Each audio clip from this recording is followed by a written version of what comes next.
実となるはいつの日ぞ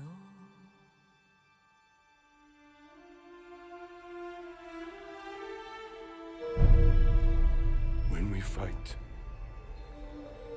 we face our enemy head on. When we take their life, we look them in the eye with courage and respect. This is what makes us samurai.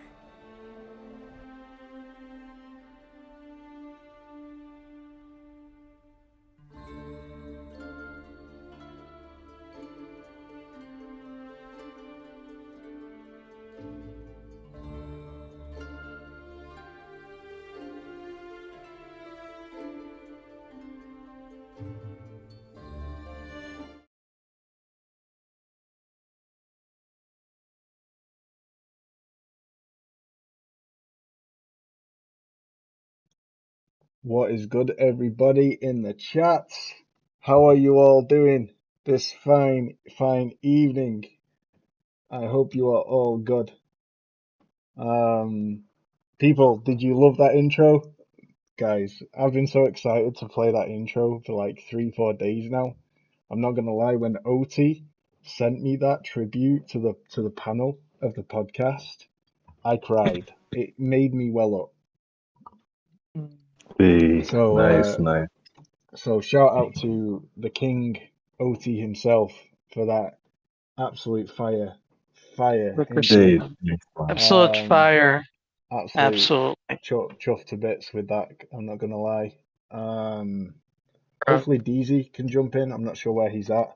I'm gonna quickly drop him a quick message. Hang fire. I'm gonna be like, yo, DZ, where you at, bro? DZ, we are live, brother.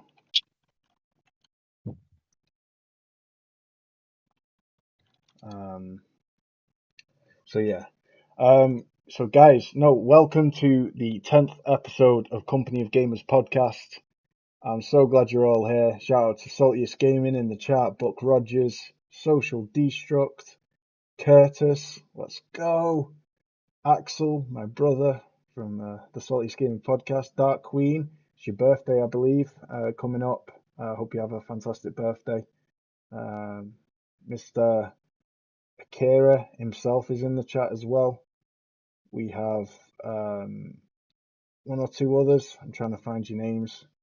Sorry, I got Retro Family Man Gamer, my brother, and Shaky Shako. Shout out to Shaky, man. He's been tearing me a new butthole over my thumbnails, demanding that I improve the quality of them, and I admit they've been sorely lacking. So proud, very proud to say I followed his advice, and here we are, fam. Yep. A new all improved thumbnail.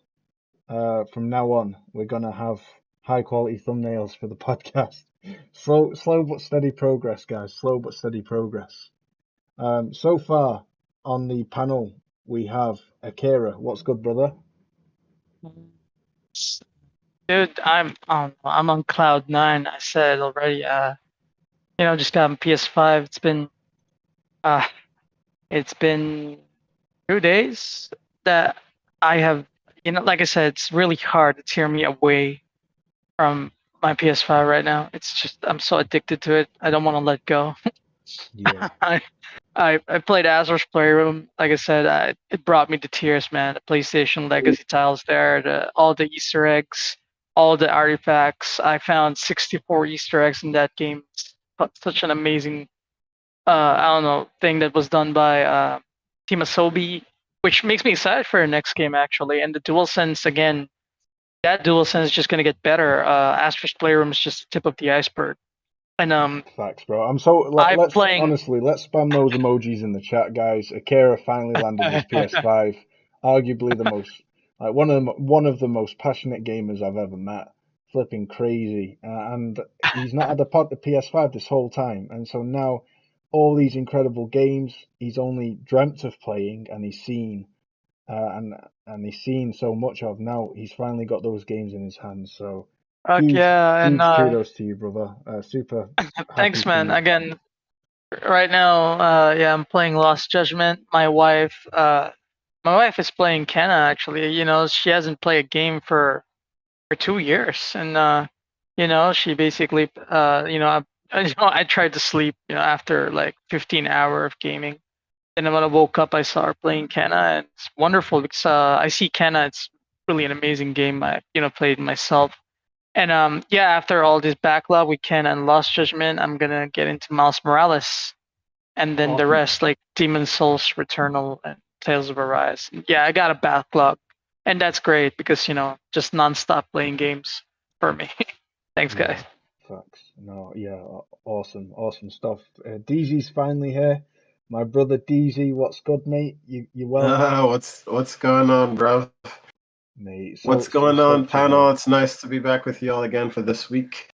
You missed you missed that fire intro, bro. We played it. Everybody was losing their shit, losing their shit. It was good. It was good stuff. Ah, Um, no, how have you been, man? How's developing your game? How's work going?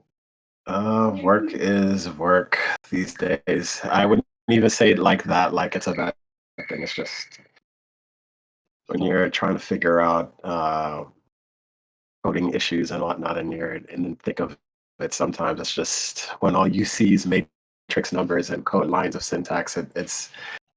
It's draining. So like learning how to recover and take time away from that is difficult for me. So I'm not saying that I'm crunching willfully, but like Yeah. it's a thing though. So Yeah, one more Sorry, time. one sec. The chat on the live feed is cutting out the messages. Ah, I see it, guys. Hold on. Let me fix it. I one sec. I wanna apologies for answer that. Buck Roger. Buck, dude, Judgment was my game of the year when it was released, 2019, right? And Lost Judgment, I'm gonna tell you right now, it's 100 times better than Judgment. It's insane how much RGG Studio outdid themselves. I really can't believe it myself, but yeah, it's 100 times better. I'm not joking, and I haven't even started chapter 1 yet, man, and I can already say that. And I'm telling you, it just gets better and better the more I play. And now I actually started the story, so I'll have more videos to post.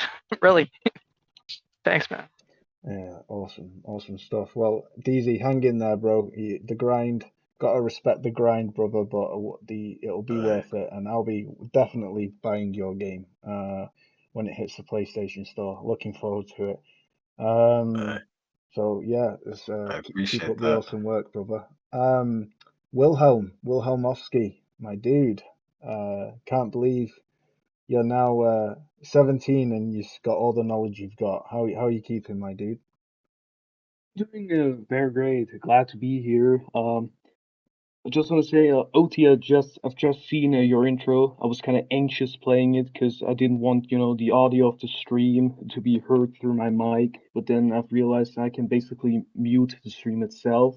So now I've gotten to see it, and it's an amazing fucking intro. I love it. If you don't know, Hey, thanks. the Charlie Sheen intro is supposed to represent me. For those of you who don't know, um, and currently, a fun thing is I've had homework on for last Friday, and I actually wanted to do that on Wednesday, but then Wednesday I was caught up finishing Ninja Gaiden Sigma. Then I thought to myself, okay, I'm going to do it on Thursday, but then Thursday I had a long Half-Life session behind me. That game's amazing, bro. Good Oh, taste. You yeah, actually got me really, yeah. downloading Deus Ex, the original, Yeah, the Game of the Year edition, because I wanna play the original Deus Ex pretty bad. So I'm kind of you're rubbing off on me, bro. Your love for old school gaming is rubbing off on me. Um, Hmm. no, but yeah, a shout out to Neil Augusto in the chat. What's good? Newtonian. Got a few others. Um, so it's good that you're all here. Got a special show for you tonight. OT, King OT. how are you doing, Yeah, man? Thank you for that awesome intro that you put together. There's yet more to show from you. We've got a yeah, special yeah. giveaway we're going to be showcasing later on in the show. You've been doing a lot behind the scenes for this podcast, man. It's greatly appreciated. How have you been? I've been good. I've been good. I've been mainly playing Ghost of Tsushima. Uh, More or less, I started the We game. could Well, tell. We could tell. oh man, that game. At first when I got the game, I didn't realize you can't go direct to Iki Island, so you have to start afresh. But it was a Mhm. joy. It was a joy to start afresh, and just playing that game, I was just so overwhelmed with emotions.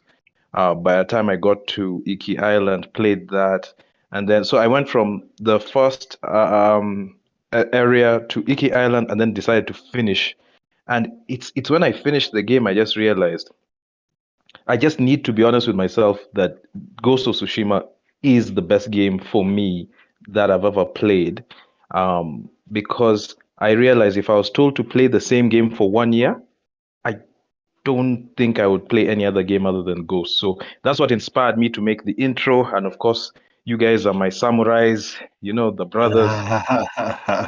So that's really how it came out. And I've just realized this when I'm working, like Dizzy, I know what you're going through in terms of that stress and things. So sometimes you just need something to completely take your mind away. And I find doing these kind of small things relaxes me.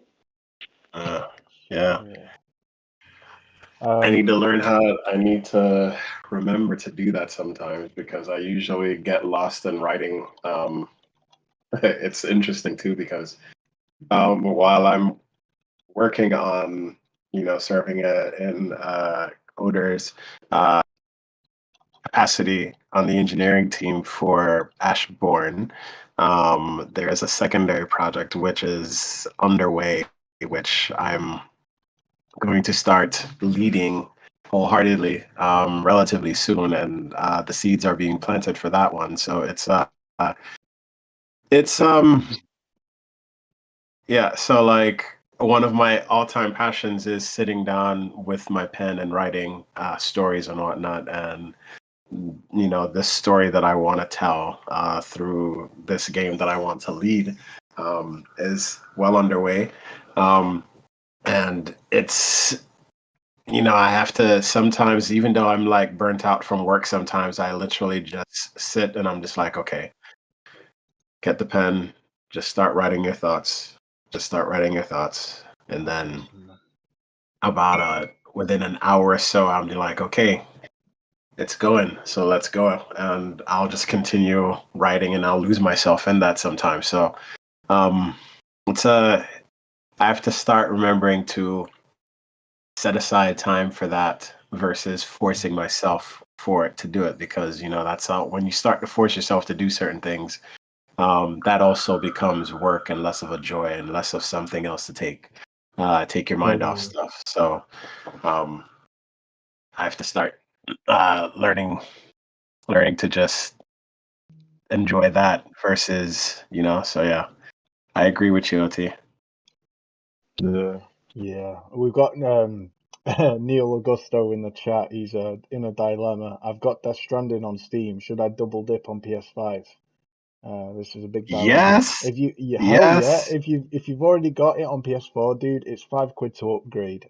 Just do it and enjoy. It is. Speaking of Zen gaming, we were talking about Zen gaming and how Ghost of Tsushima is a good energy in Zen game. Shout out to Salty. I agree. I feel like that PlayStation's the place to be right now for that. I mean, with Death Stranding, Ghost of Tsushima, Kenna, and also to be able to just load into these games so quickly. Oh man. They offer you the opportunity just to literally. When I was waiting for Kenna to download, I hit Ghost of Tsushima, and I am not joking, within 7 seconds, I was in the world. I was in the game, and so. I was just exploring the island of Tsushima and just enjoying a chill experience whilst waiting for another game I couldn't wait to play to download, and it's awesome. I'm loving it. So no, that's awesome, DZ bro. And shout out to you for being able to kind of take that time to collect your thoughts. It mustn't be easy, because I can imagine you hit a wall when it comes to any kind of artistic endeavor, right? You hit a wall where you're trapped by your own eyes, and you have to kind of take a step back and try and get yourself into and out of a person on the outside looking in mentality, to detach yourself from the wall that must hit you now and again. Would you say? How do you say Yeah. you? Yeah, it's pretty. What was your question? What was your question? Would you say that's true? That's what you deal with, and how you have to handle it. I think most developers have to. That's just the nature of the thing. Is especially when they get into a lull where, like, we could take Platinum Games for example. Everybody, the team that's been working on Bayonetta has not come up for air for about 4 years, basically just shy of 4 years. They showed off the game for the first time in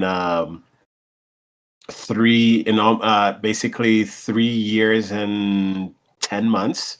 The first showcase was like a CGI trailer that they showed in December 2017, and it's now 2021, almost December. So like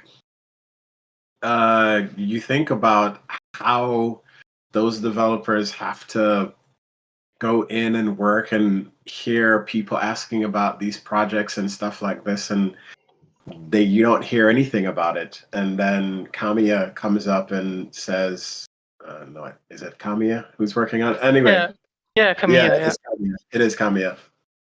Kamiya comes up and says the energy from all this, from finally being able to reveal certain things about the game, is refreshing for us. We finally had a moment to breathe and take it easy and whatnot. And, so like every developer, especially those who are in the coding side, and we're also part of the artistic team, they're down in the trenches, literally, working on these projects for long periods of time. And so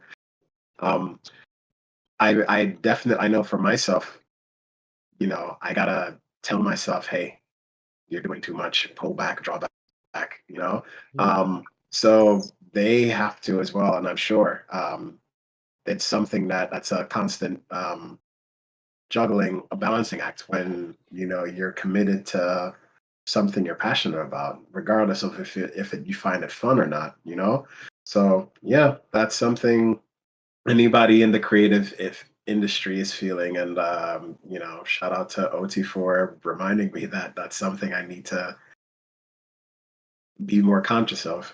So Yeah. Dude, like in OT's intro that he designed for this podcast, we what was that I speech? He hope says we use this forever. we are samurai, and you work together. We're family, and you support each other.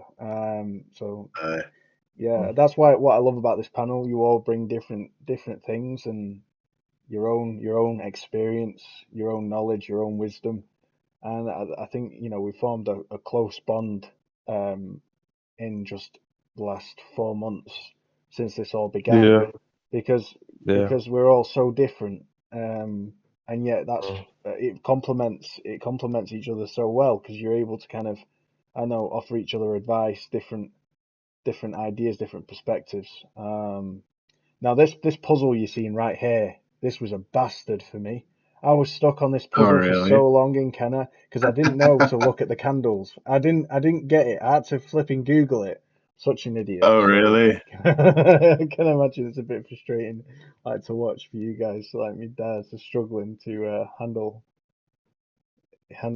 So the I when I did it and I saw that it kept spawning enemies, I realized that there were candles that you had to look yeah. for and whatnot. So like it was almost rhythm based because it is timed as well. Yeah. But yeah, I see, kind of L Well, for that's me. one of the things. That's one of the that's one of the things I love about Kenna is that it does not tell you like well, it does tell you, but it's subtle. It leaves you to learn and try and do trial and error and figure it out because it teaches you. You just got to be patient for it, and I think that's one of its strengths. But earlier on, very early in the game does not tell you. Ember Labs doesn't tell you what you're supposed to do.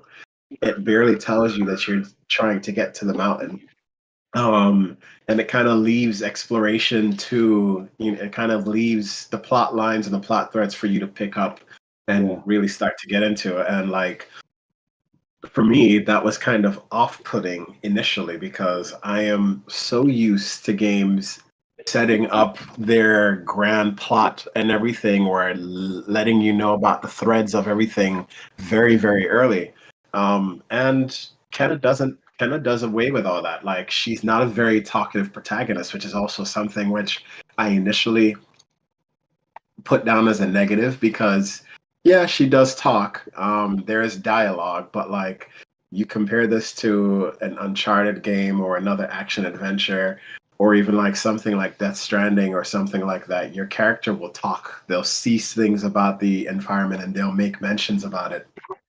That isn't present ever so in Kenna as much, and that was something that really threw me off. And I was like, initially, and I even saw this on a few of when I was reading through Twitter, some people were saying, "Oh, it's kind of boring," and it's kind of boring because, and I was saying, they're probably used to the protagonist talking a lot or monologuing or giving some sort of um,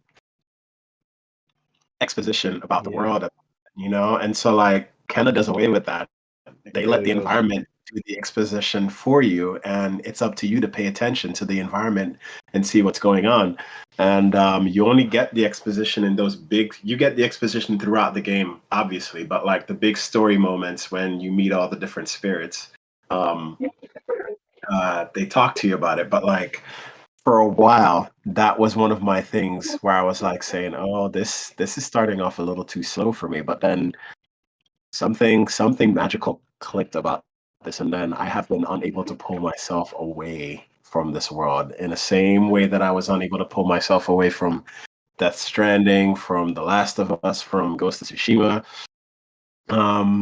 It is quite frankly just one of my favorite little experiences today. One of my favorite little experiences from an indie dev, and for them to nail it this well, Honestly, I can't believe this is honestly, a team of 20. This to me is one of the most remarkable achievements in recent gaming. Like yeah, I can't get my head around it. How a team of 20 have put this together. It's just, I mean, that's beyond talent. And it's something that, I mean, I'm not. I used to be a big fan of Skill Up, but I'm not so much anymore. I don't really kind of watch much of his content, but I got to admit what he said about in his review of Kenna really just hit so true. He mentioned that for them to have been able to add so much in so subtle animations in like the cutscenes, in the facial dynamics, in the body language of characters, and for the world to feel as alive as it does. It's like the world oh my has such a god. strong personality. Oh It yeah, it's it bespoke.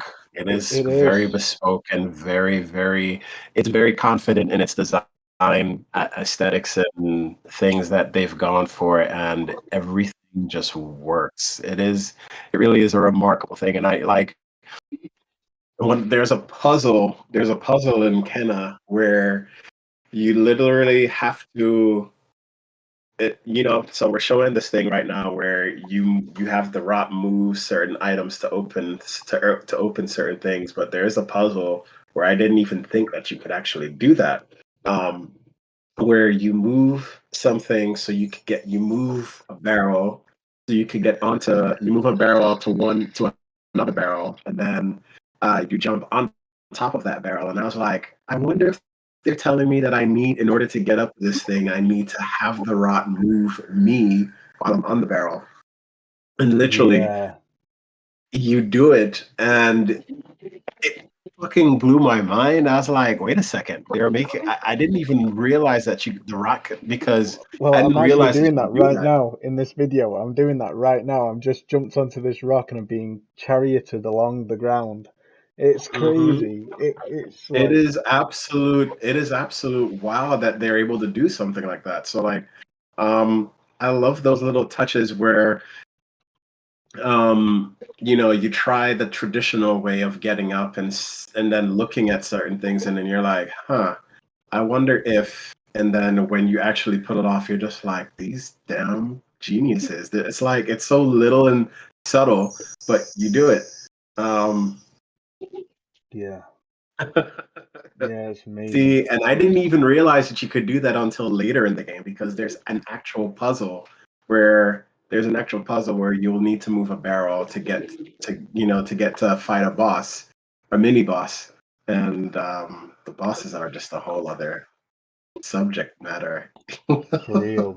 I mean, this game is not for kids, guys. You think it is, but Oh my god! I've been The playing on the way, hardest difficulty, and it can whoop your ass. Like seriously, it's oh tough. dude, it will teach you. Like I forget who, but one of my mutuals said this game's bosses puts uh motherfuckers on t-shirts, and I'm like, absolutely. For real, for real. I'd love to hear David Jaffe's thoughts about this if he does jump on. I can't promise he will, but he sounded like he was quite warm to the idea of jumping on tonight. He said that he'll let me know in an hour, and that was about 50 minutes ago. So, he's a busy man. I told him we'd respect his time, and if he can jump on, even for 30 minutes, it would be an honor to hear him talk about his view of Kenner. Also, like to get his view on Death Stranding. He released a video the other day about how he's scared to play Death Stranding, but he's going to go for it because he feels like there's a part of him that isn't happy with the fact that he hasn't given this game the A shot it chance. deserves. A Um, chance, yeah, a like chance. everybody else. It's Everybody else he's has, and uncomfortable like, with it. Um, it's crazy. It's like the game's speaking to him. So hats off to him for doing that. I can't wait to hear his thoughts on that. But there's a lot more that obviously he's quite passionate about that we will definitely uh, pickle him about with regards to this main topic. Perfect Dark, the initiative, collaborating with Crystal Dynamics I've got some is thoughts on that, yeah. but yeah. I can't wait to hear your thoughts. You made some really good points, DZ. Justified concern, but for warm up purposes, guys, what we'll do is we'll just sorry about that. I'm getting notifications. Um, we'll warm ourselves up first with this juicy little topic. Um, is Project Eve too sexy for gaming? That is a question, right? Because we've just seen Bayonetta with gameplay. She's showing a little bit of back, She's showing a little bit of flesh on the back of her. Where you know, in my opinion, neither Bayonetta or Project Eve characters are exaggerated in any way. There are real bodies that have It's that I you know so voluptuous shape. I view it less as an unrealistic thing and more as just a design principle. It's an artistic choice. Um, and it's something that's mostly an Eastern school of thought. Most creators, most creators in the Eastern realm tend to make their protagonist or females very, very sexy, and that's just what it is. Um, I'll give you a good example. Um, I'll give you a good example when Street Fighter 4 was released, or was it, well, not released, when Street Fighter 4 was announced, and I believe it was Game Informer or IGN did an interview with Ono-san about the evolution of Chun-Li, because Chun-Li, Ryu, Bison, and I think Blanca were the first four characters that were unveiled for it. And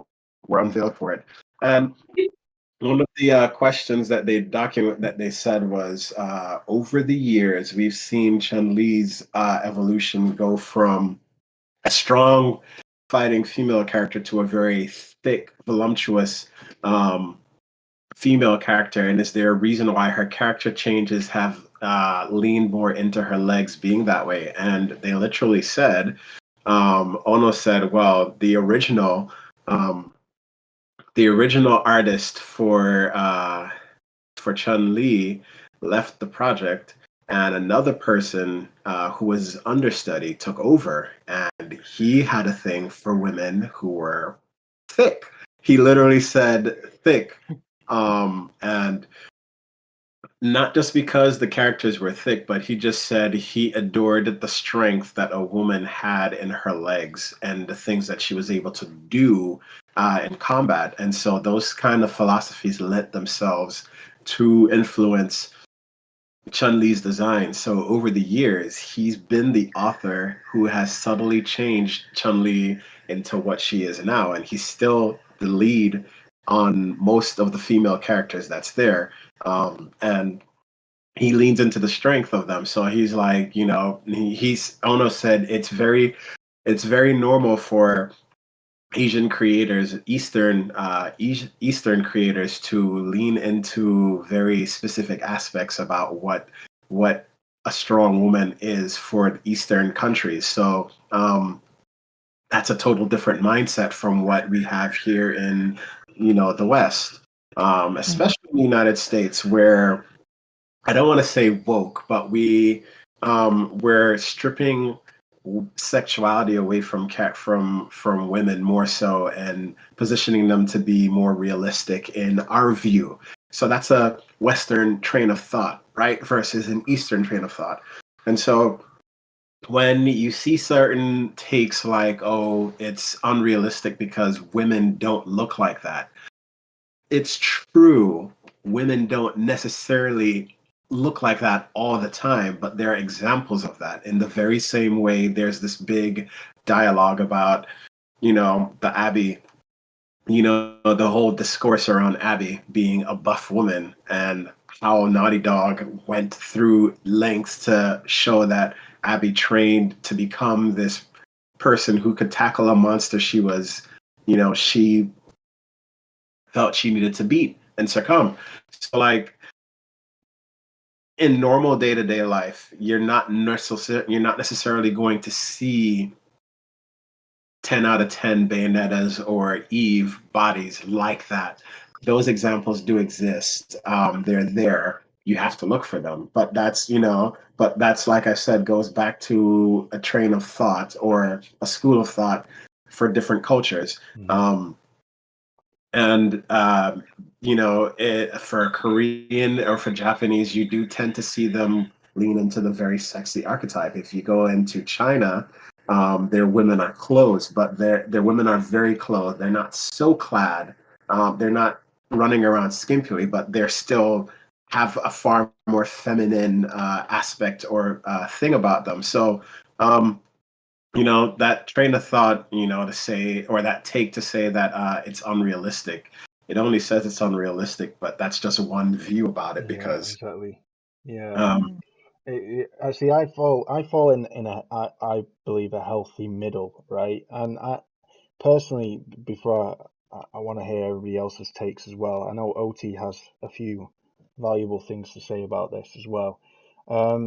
Is I'm kind of in that middle section where, firstly, I don't have a problem with Abby as a character, whereas I know that there's a lot of people who do have a problem. A lot of people who like or embrace voluptuous bodies and very feminine characters, and associate femininity with physical attributes that are synonymous with womanhood, right? Boobs and bums and all that lot. A lot of people like that. I've noticed a lot of people have a problem with Abby as a character, whereas I don't.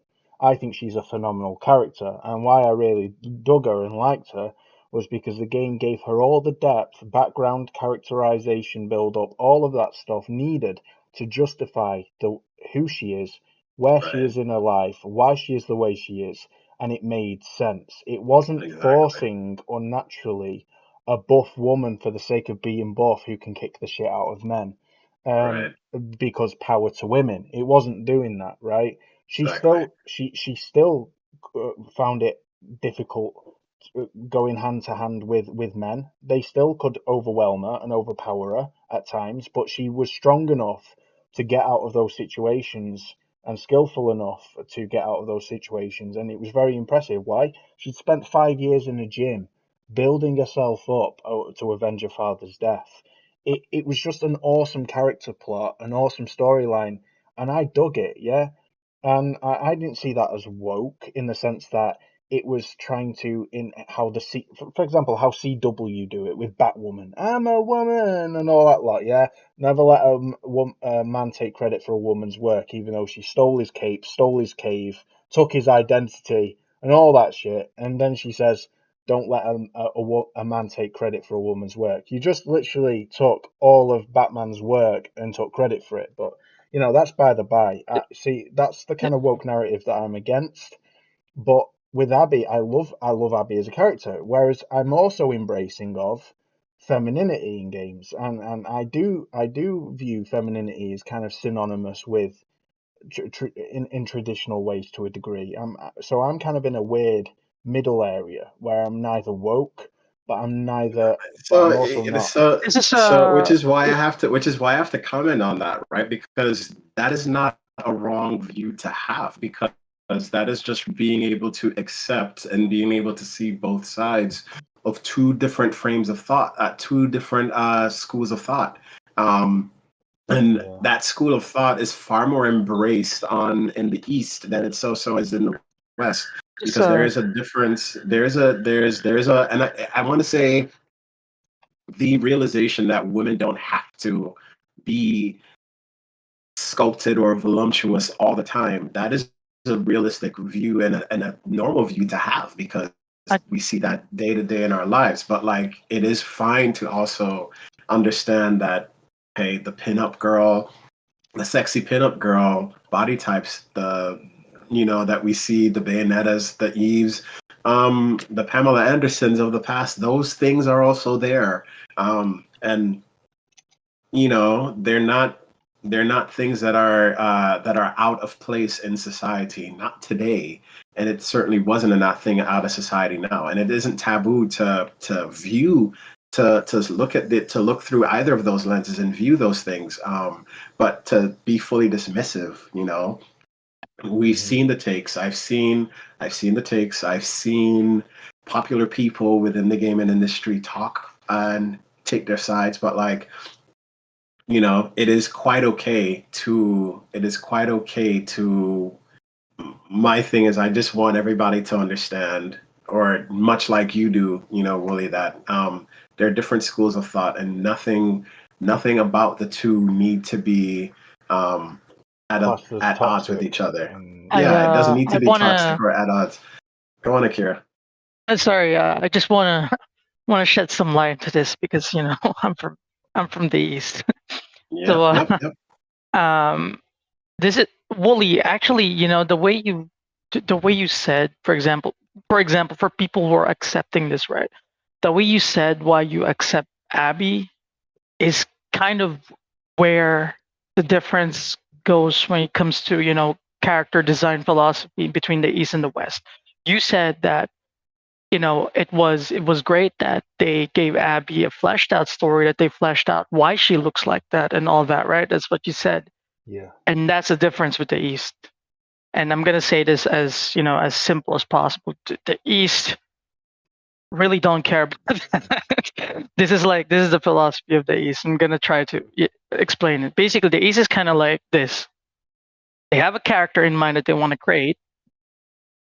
And as long as these characters is basically, it's within their vision, they don't really care about, about wokeness or about men, women, or whatever people in the West basically fight for.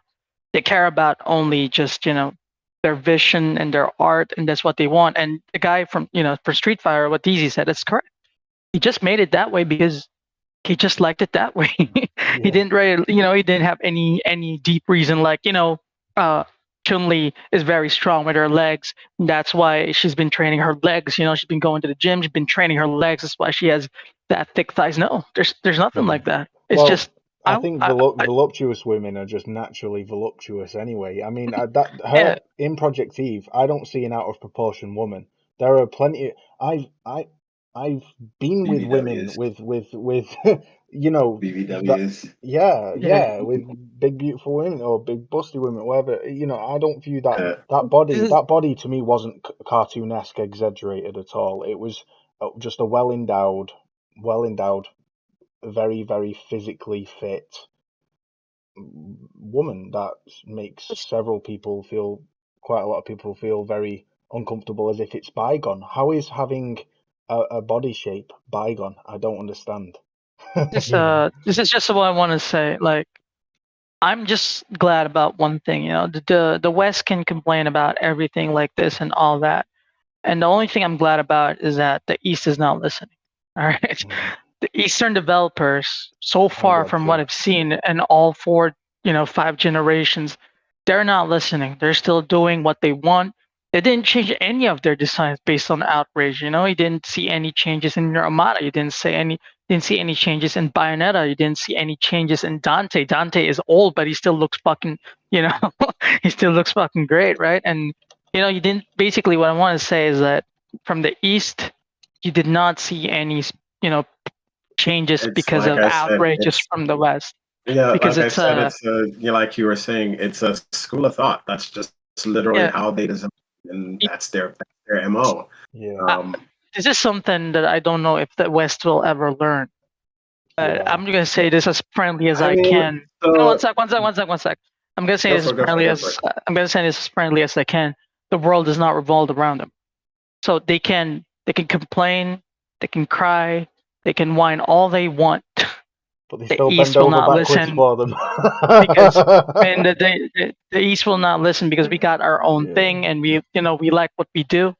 And Yeah. basically the East does not interfere with what the West does. You don't see anyone from the East It's speaking its own on entire culture and yeah ecosystem, isn't it? yeah. They're You, completely on a different you don't island. see you don't see anyone from the West speaking on Western things. Like even Kojima didn't even speak on that. He just said the Americans like first person shooter, but he didn't say anything really about their games. Nobody from the East said anything about the West, about their designs. Nobody said anything about Abby from the East because we thought you know it's a character design and it looks good. Dude, to me, that's to it me for us. that to me Go on, that Wilhelm.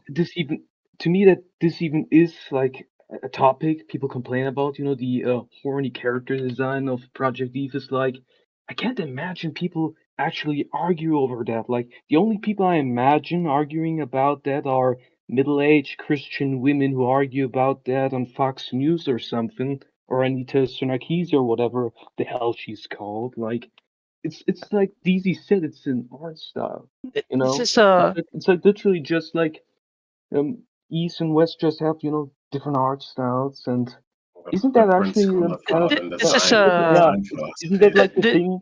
That's like the thing about design. Isn't it actually like beautiful? The how you call it, the variety. Like we get different versions, different views and stuff like that, different iterations of everything. I think that's actually rather awesome. It's Yeah, I actually this is agree. rather very the cool. one sec. This is a thing, and I know DZ knows this. People from the East, when it comes to character designs, we are very accepting basically about any character design really.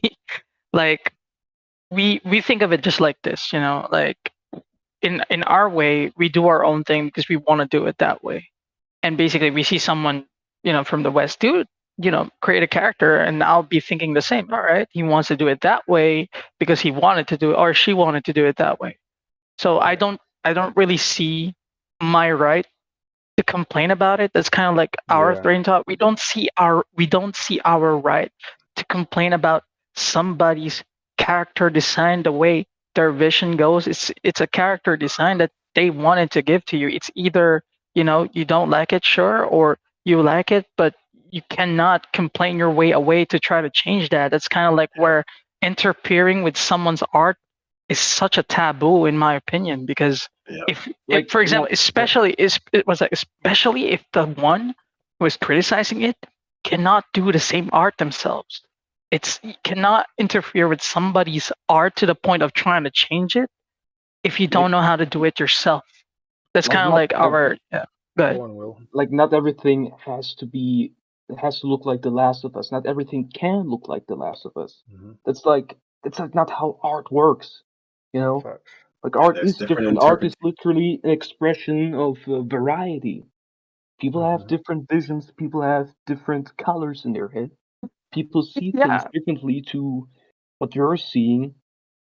So people just have to step out of their boxes and have to realize things have more than just one shape. no, and DZ. To be honest, Yeah. about art, by the way, about art. You know those art pieces that cost like $1 million and they look like they got drawn by a toddler or something? I Yeah. still don't understand what those people see, but they see it. So, again, art is an interpretation. Not everybody sees the same Exactly. thing. But Exactly. I really think when it comes to art, nobody has the right to change anything from the artist because that's Yeah. that's their art. That's the No, artist's vision. Yep. Absolutely. Facts. yeah. OT, what's your thoughts on this, my guy? We'll intro Axel and Stages after, but would love to hear your thoughts on this. Um, okay, for me, it's like I think, um, like for instance, I don't have a problem with the character, of the game that they showed, Project Eve. But if you watch that whole trailer, I'm just speaking personally. Uh, there's a point where she faces a villain who is in like some mech suit, and then she has some funky kind of sword or something. And for me, I wanted to play as that character rather than the projective character. So for me, I don't have a problem with how they've made the character in terms of, all those issues of Yeah. how she's dressed or whatever. But I just thought from a character design point of view, it just It's a bit wasn't plain Jane, isn't it? exactly for me. Yeah, And yet I I've seen, agree. I yeah, agree with 100% with that, bro. I'd say the character looks a little boring, in my opinion. I Yeah. mean, honestly, like there's not much to, well, there is a lot to her, but you know what I mean. There's not like an yeah, I mean, exosuit that looks badass.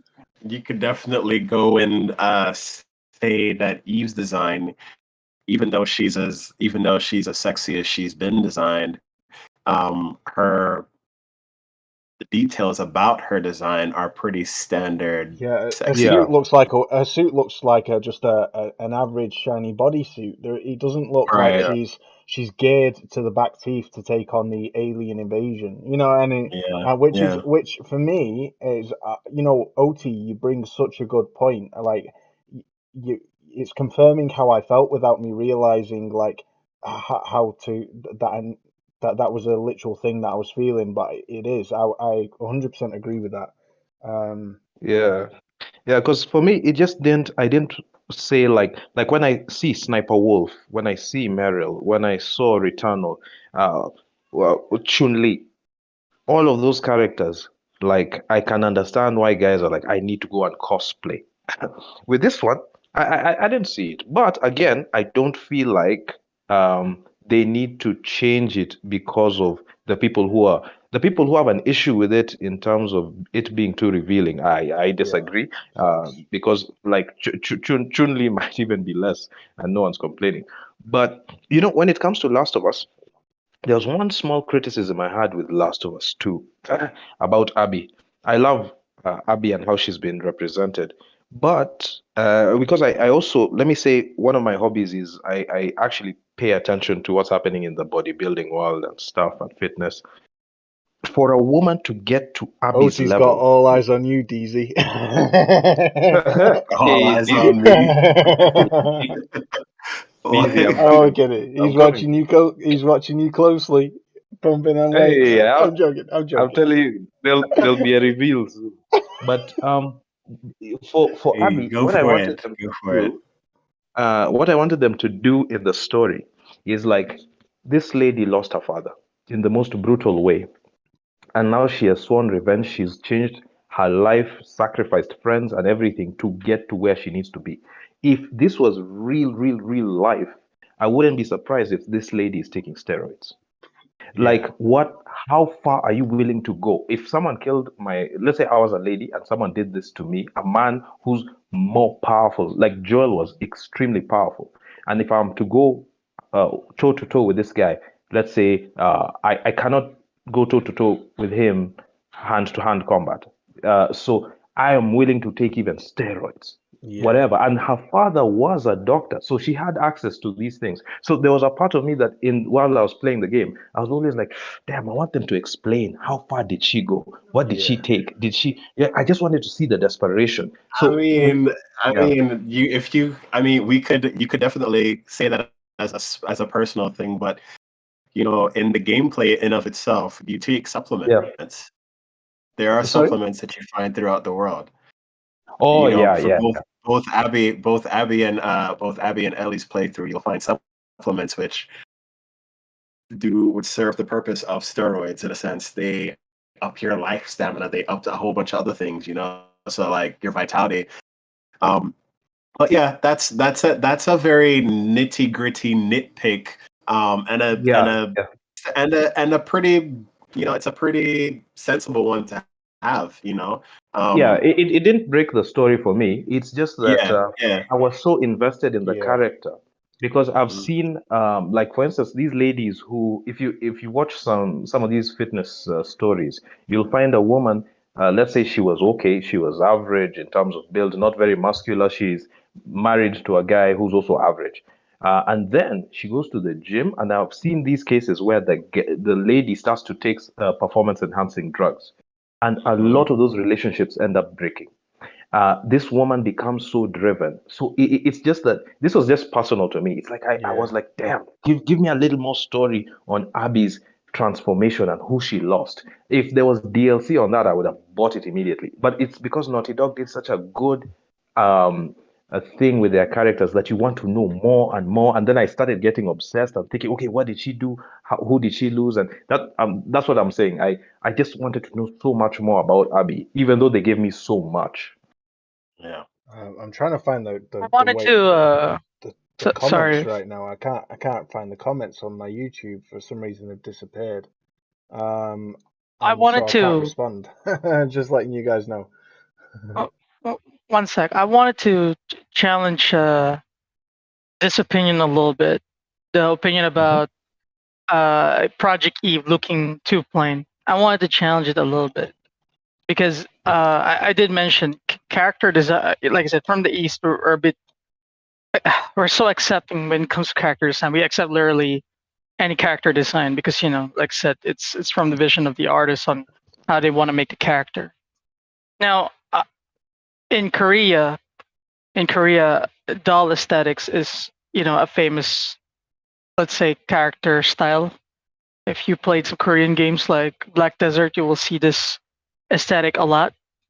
Now, I wanted to ask, for example, why does someone like Project Eve looks plain and somebody like Ellie does not? I want to understand what does plain mean? I think the thing about that is with a character like Ellie or Abby, they're meant to look like a real Humans. person, like And real Eve, humans. So you can't just no, exactly, like, no. I mean, Eve is an android. This is why I'm asking. Ellie's supposed to look like a human. So you mean Eve Ellie's, is also one like second. supposed to? Let Will say his point, bro. All right, go ahead. Sorry. Like my original point was that with characters like Ellie and Abby, they're meant to look like real people, you know. So they just can't do wacky designs. So because if they would break the immersion, you know. And with a character like Eve, I wanted to say that you know, because it's a little more on the artistic side, a little more on the more cartoonish side, people expect you know, a more exciting design for the character. But now, where you came with the point that she's an android, which I didn't knew before, I think yeah, it does make a little sense that she does look a little plain in a way. If that's what your point that I mean, that you wanted to bring up was, then yeah. yeah, for example, you know, I didn't hear anyone say 2B looks plain and she's an android, and Project Eve is also an android. And you know, if you look at it, their design from that standpoint, they actually have some similarities. But nobody called 2B plain. But now I'm hearing Eve is plain, and I'm wondering how. Where is that line? It's a good point. I don't know. I don't know if he means plain as in whatever. I think OT was comparing the excitement and the intricacy and everything versus the supposed antagonist that Eve faces off with, that's black and looks more menacing and whatnot. Eve, in comparison, looks a little bit stripped down. Obviously, that's a character design choice, and they want to make characters distinct in that sense. But I think for OT's saying that the way the secondary, that antagonist that she fights off against, that was in the black with all those other things that are part of her, she's a lot more exciting as a character design and just basically how she looks. Eve, he would consider something that's just very standard. It's a standard design. She looks heroic. She's minimalistic in her design, whereas her antagonist looks very souped up. And that the whole idea that, you know, that design philosophy that they've designed to make Eve look distinct from the things that she's fighting, especially an antagonist, her dark mirror, if you want to put it that way. They look that's more exciting, and that's kind of that's a dichotomy that most people are more attracted to play as the villains, because the villains tend to have more exciting designs. For me, I've always been more of a fan of Virgil than I was to Dante, even though Dante's badass. Virgil's character design for me was just more exciting versus Dante's. And yeah, and so it's just that it's not. I don't think he's belittling her character and calling her plain versus, because they're different. They're different contexts to that, right? Ellie is plain, but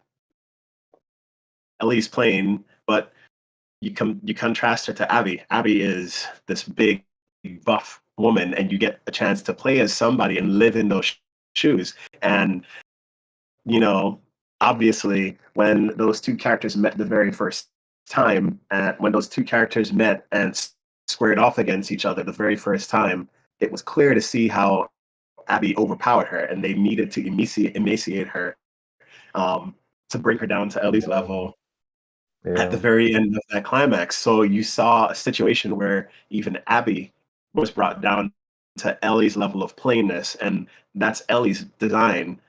And how they even made Ellie thinner as well. Ellie had lost weight at the end, and it was shocking. It was like, holy shit, she's gone really skinny. It was weird to see, because she had a little bit of chub, I guess you could say, at the start in the barn. You know, her face was a little bit rounded. She looked like she was eating well. And then next thing you know, in Santa Barbara, she had zero weight to her, and that brought on by PTSD. See, the thing about The Last of Us is the character models tell a story, and Project Eve isn't telling me any story at the moment. But that's not an insult to the character itself. It's just a little bit. I guess it's not to say plain, like I said. In the context that OT and that OT is just deciding is that in terms of character design, he's far more excited about the intricacies that make Eve's character distinct or different from the protagonist's the antagonist's character distinct and different from Eve.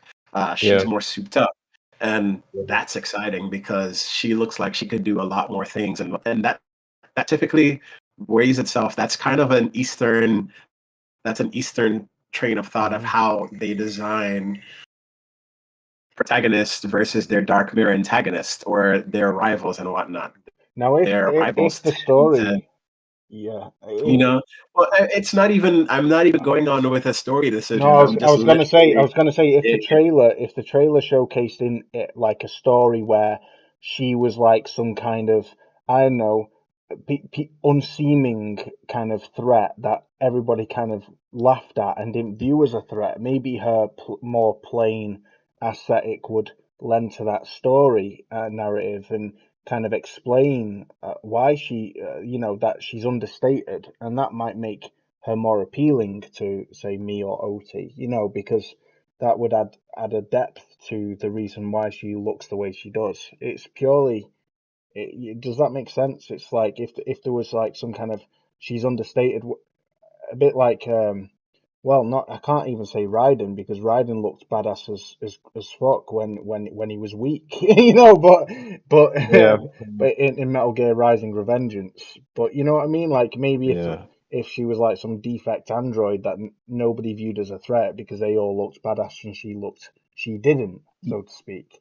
That would be an idea, For me, it's like if you look at the character of Returnal, she's got a suit where you can clearly see the thrusters and things that are going to help her move from side to side. It's a bit spaceship-like. She suits the character and the story. Now, here, what my issue is not that the design is bad.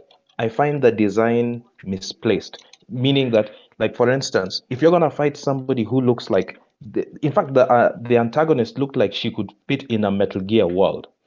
Here, like I was hoping, like, if you're gonna go into battle, I don't want to be in a shiny suit where I'm reflecting everything. It just didn't feel like she's fitting into every other character around her. Now, if this was something that was happening underwater, then I'd say she's perfectly designed for an underwater battle scene. But everybody else just didn't seem to fit with her character design. If she was in a fighting game, that would be fine.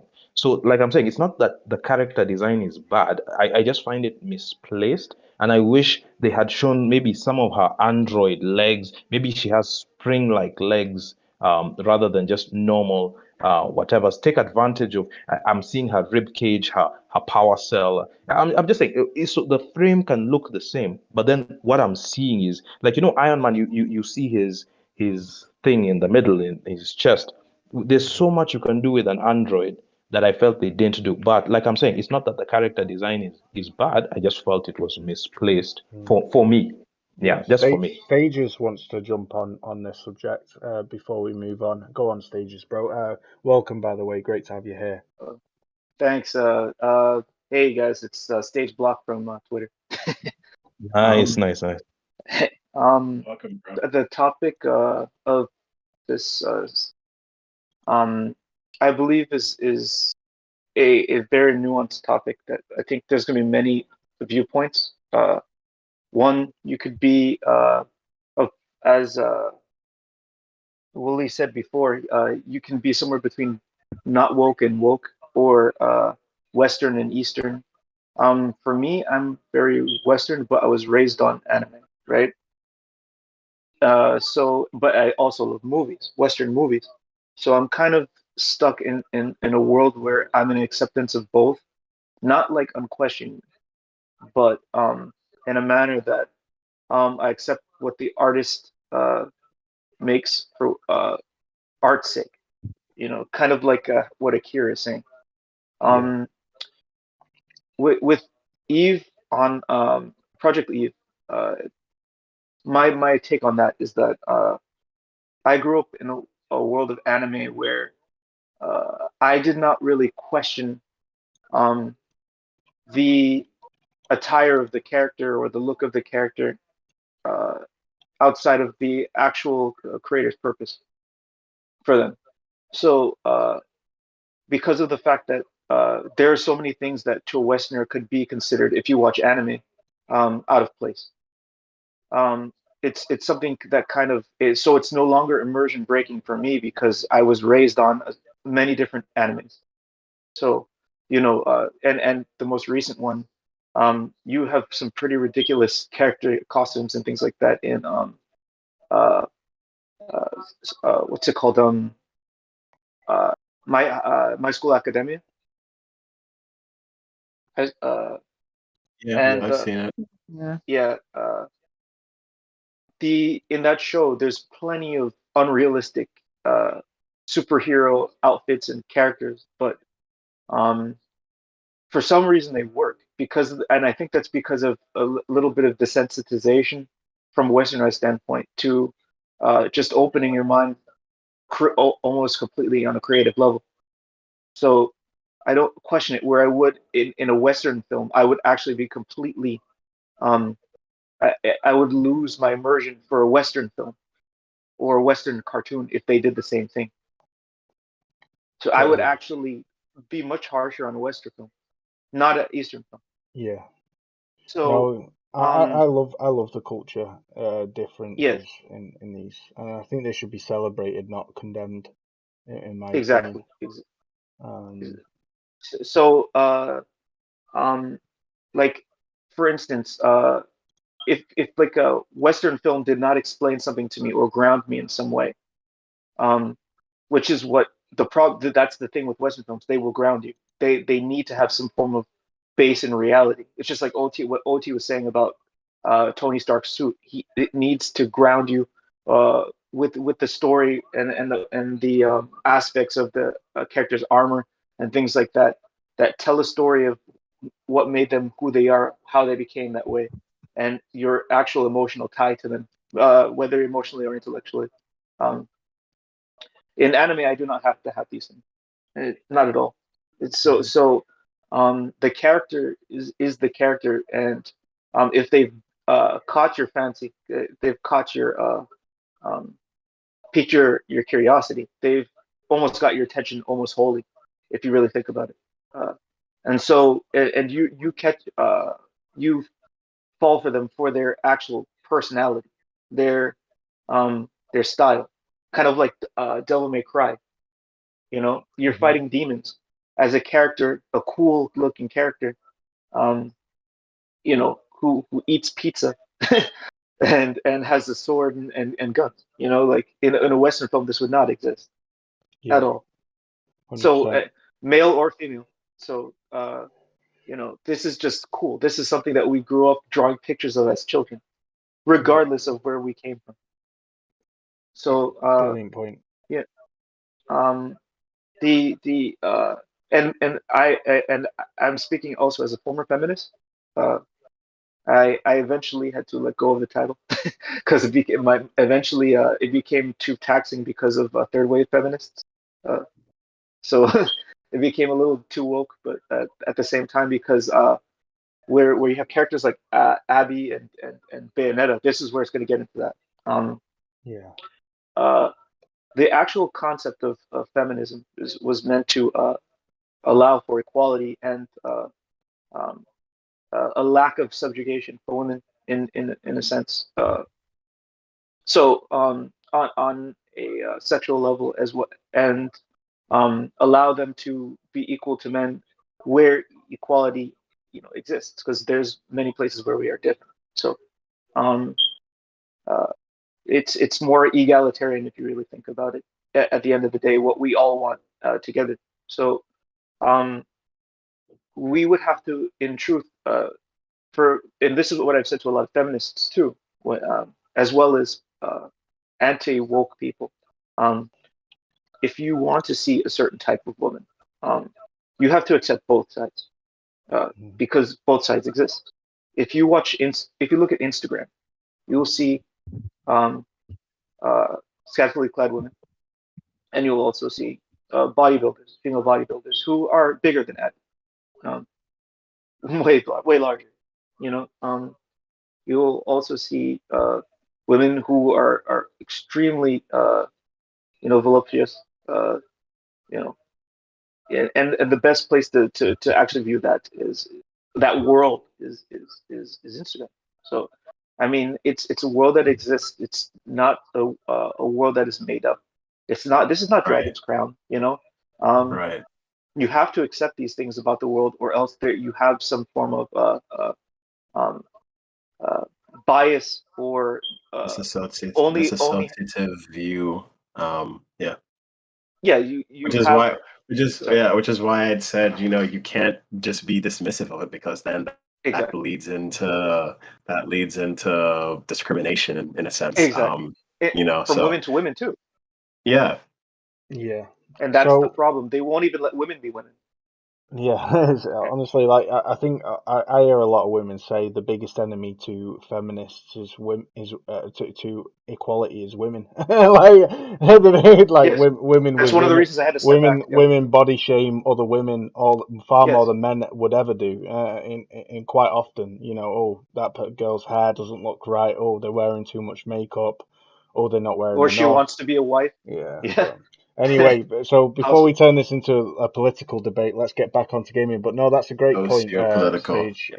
It's Sorry. yeah, no, don't be sorry. It's a phenomenal point, and it all kind of comes together into something that I completely agree with. That at the end of the day, we shouldn't try to cancel views that differ from Exactly. our own and perspectives and cultures that differ from our own or what we're used to, and I shouldn't I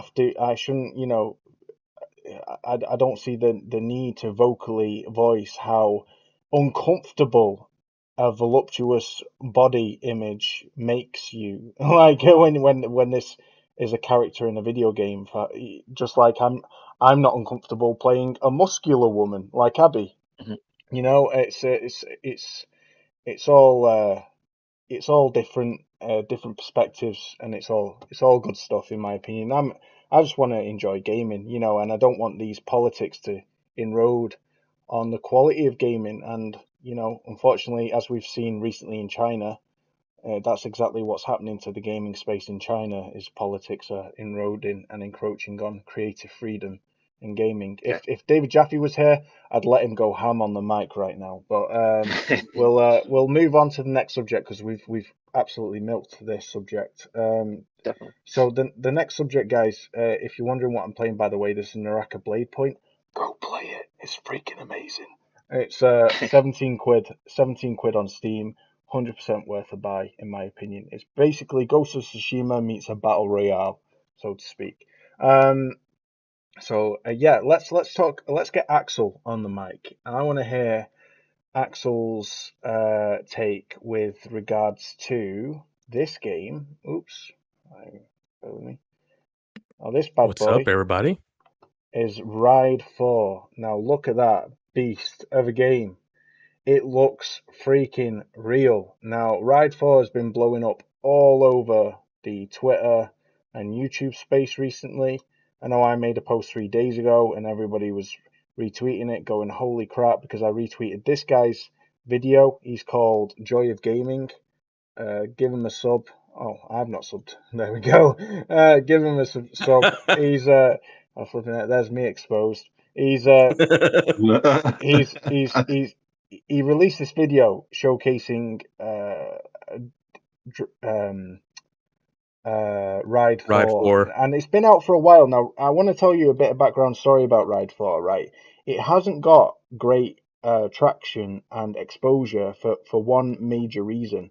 It was a completely different game at launch. When it released, there was no physics system that was later implemented. Now, this physics system is arguably the most advanced motorcycle racing physics system ever implemented. From back wheel spinning to causing you to oversteer and wobble on your bike, to subtleties with how the bike actually rides on the road. It's so realistic. It's Gran Turismo level realism, right? And they later Goofy implemented this. tourist. Yeah, See, this is why I say never release a game until the game is ready. fantastic. Yeah, Stuff facts. Take like note, these, CD Project Red. stuff like this is why you really just need to. This is why I fully want game developers to have a voice that says, "No, you crummy investors. Like, we know that you guys are giving us the money to make these games and we're doing it, but this shit isn't ready. So if it's not ready, do not push us to release something that's half baked, because what you end up with is a situation where you release the thing, it comes out, and it isn't good, and you It have a doesn't take potential, off. you have a roadmap, and it doesn't take off. And so now you're scrambling to do this. And by the time you put something into this, you either gain traction or you don't. And eventually this shit just dies out. So like, I know that there's a thing of time frame and whatnot, and eventually you need to, but like, technology and concepts and things need time to incubate. So Yeah, this facts. is just another situation where shit just shouldn't. You can't rush the creative process of the geniuses behind the product, and they have a vision. Shut the fuck up, investor, and let them work. Shut up. Let these people work. Preach, Let them preach. work. Yeah, Let them work. facts, And brother. I'm gonna continue to be like, you know, I'll that's just invest gonna in be you, my bro. thing. I'll buy a share, and I won't pressure you. I promise. No, but absolute facts. So, Axel, brother, you're a huge advocate of Drive Club for obvious reasons. It is one of the most impressive race. It is one of the most impressive races of all time for many Really reasons. honest. Certainly on a Yeah. technical level, it's absolutely unparalleled. People are calling this the motorcycle equivalent of Drive Club, but Drive Club already has motorcycles, right? So, talk to me It about does. this. Like, Drive Club what, bikes. how would you compare these two from what you see here? This looks a bit more photorealistic for one simple two facts in my opinion.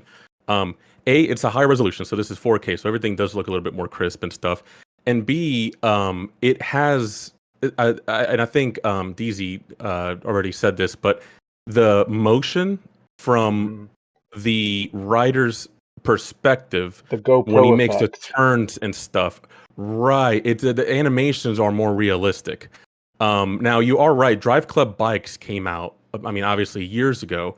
But unfortunately, by the time that came out, the game was already dying because of its absolute horrendous online launch, and that killed the game for a lot of people to the point where it just got installed by many gamers, and they never touched it again. I can't tell you how many people on. I mean, that video that I posted on Twitter yesterday is blowing up. It's like over 1,000 likes, and like a bunch of people are saying, "Oh man, like I can't believe I deleted this game." And you can't even buy this game anymore unless it's a physical copy, like at a Target or something. Yeah. They delisted this game, and Bikes was DLC. So even if you buy the game, you can't even buy Drive Club You Bikes. can't buy Um, yep. yeah, so there's a lot of people going, God, why did I stop playing this? This and that. And I have to remind them, well, do you remember the feelings that you felt when every time you try to play with a friend and it would just crash after 2 minutes? Oh yeah, that's why. But I'm a hardcore car enthusiast, and I love games, especially car games or bike games in general. Mostly car games that developers put a lot of attention to detail, and that's why I love Drive Club so much. Is because to this day, even though the game is almost 8 years old and it was never upgraded for PS4 Pro, nonetheless PS5. I mean, we're talking 1.84 teraflops, and that's it.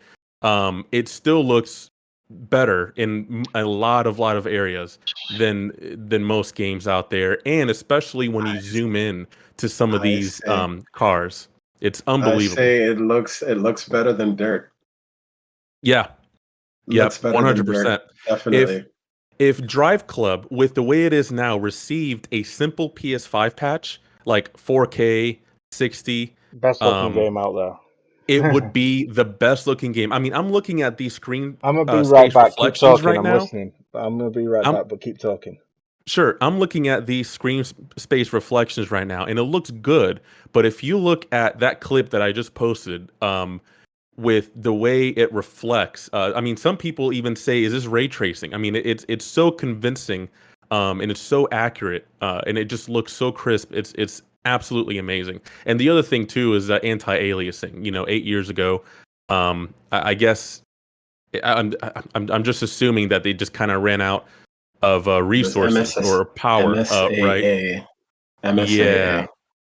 yeah. So I mean, if they use They were TAA using or something, yep, MSAA, and they were using, I think, 4x MSAA, which at that point was pretty damn good for, I remember the console war discourse back in the PlayStation 3 and 4, the PlayStation 3 and 360 era was, okay, it looks good, but what kind of anti-aliasing are they using? Because the edges, aliasing is what yes, does it's the edge is how the edging and artifacting, how sharp your image looks. And so if you had characters with very poor or environments with very poor aliasing, that was a thing that would stick out like a sore thumb. And absolutely. that'd be something that Digital Foundry and everybody and all the fanboys would harp on. Yeah, but they're not using the good ASA. They're not using the good And ones or anything like that. Like, What about yeah, the it's definitely true because that is one thing that I appreciate about PC gaming. I can, even though I have a 1440p monitor that can, render. Am I saying, yeah, render 4K, but it's 1440p. I can put the resolution at 1080p and then put a really high quality anti-aliasing method, and it looks great. Like, it doesn't even look 1080p, right? So you're absolutely right. I think if they would have patched that with that, I mean, like Willie said, nothing would even come close. And this is a game that's almost 8 years old, and it's a shame that Evolution Studios got closed down, because just imagine a sequel to this on only PlayStation 5 hardware, or MotorStorm, like a new MotorStorm. It would be absolutely insane. It's for me too. It's nostalgia, because I remember when the PS3 first came out, I didn't get one right at launch because it was impossible to find one. And plus they were pretty expensive. It was like $600 or $800, I think, if I remember when they launched. But anyways, I remember just going to Best Buys and Walmart and just playing MotorStorm for like 30 minutes. Every single time I'll go in there with my parents and be like, "Oh, I'll be right back." I would just play MotorStorm, and it just looks so freaking good. But like, look at this clip right here. I mean, this is 8 years old. It's nuts. And when I zoom out, like after I bust my ass, I go into third person right here. You can see the screen space reflections a lot better, and look how crisp it looks. I mean, it's almost convincingly ray trace. It's nuts. It's absolutely crazy. no, I gotta tell you, man, like the weather effects in DRIVECLUB are bar none. I have not seen any other racing game uh in eight one sec. years that Sorry. that has.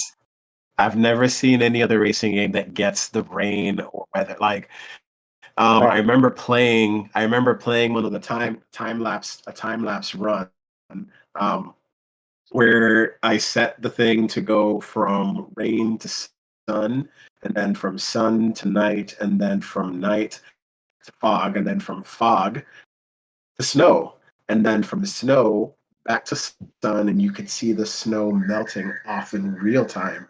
Like, the weather physics, the weather calculations, and the weather simulation in DRIVECLUB are probably the best I've ever seen in a racing game. And Yep. Evolution Studios did the damn thing. Like, bruh, I still can't get, I still don't get it. I still don't get it. Yeah, Yeah, no, it does. they spent arduous time, because weather wasn't even at launch. Weather came like 3 months Yep. after, you know? So like when they did the weather, that was actually when I actually bought the game, because at that time shit was just busy for me and everything. So like, man, Well, Sorry, Wooly. You need to see that. You know the tweet I sent to the chat. There's this guy who's really good at photo mode. Pedri is his name. He did some photos of Death Stranding, and bro, it yeah, it looks it looks real.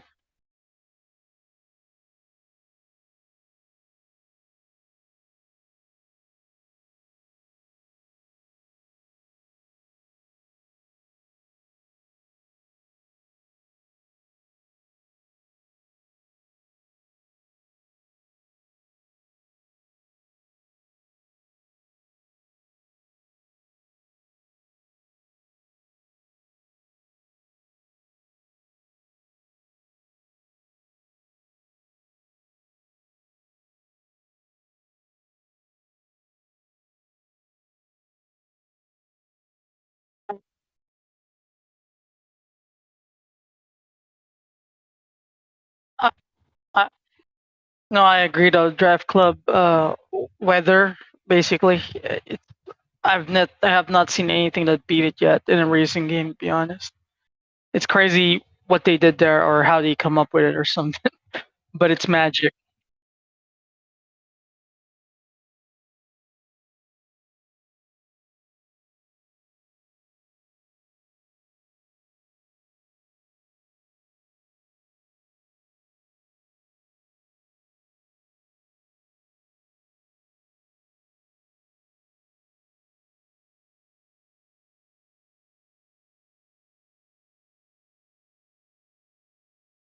Yeah, Yes. sorry. Draft I've is I still only played like the first 30 minutes. I really meant to play more of it last night, but after I saw that footage of Ride 4, I felt the need to play Drive Club again. So I played hours of Drive Club last night and more this morning just to get more footage in photo mode. But I definitely do plan on, obviously keep moving forward. But yeah.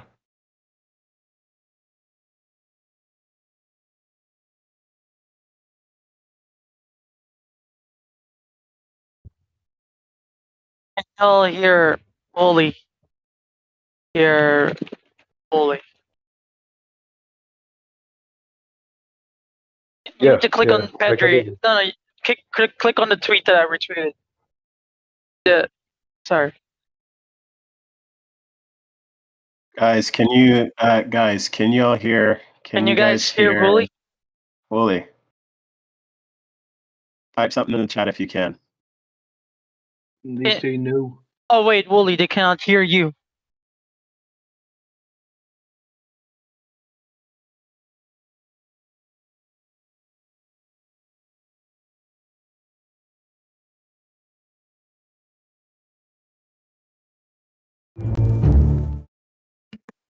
Yeah, guys, if the people listening, if you guys can hear me, Willie's in the middle of trying to get Retro trying to get says this he can fixed hear. up. Wooly, it's back. Wooly. Oh, Wooly, he said he can hear you again. Retro says he can hear. Yeah.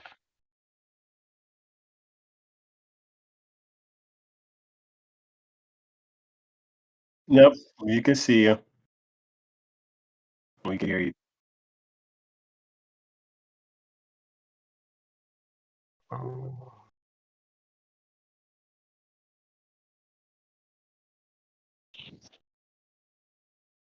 Okay. But Did they you can say the hear magic us. words? Can they hear us or only you? No, Phil, you didn't just see titties. Stop it. Only you. Oh, that's weird. Wait, Wooly, they hear you now again. Yeah, Toolman says we hear you now.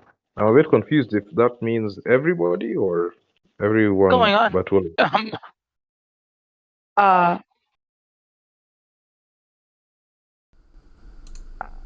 Okay, can you? okay, so they Okay, can I'm hear back. us, but it seems like they. Oh, okay, there. I think I'm back. Can you guys hear Can you Wooly? guys? Can you guys hear me now? Am I back? Sorry, guys, for this. It's just randomly decided to stop working. Let me know if you can hear me now, guys. I'd welcome your.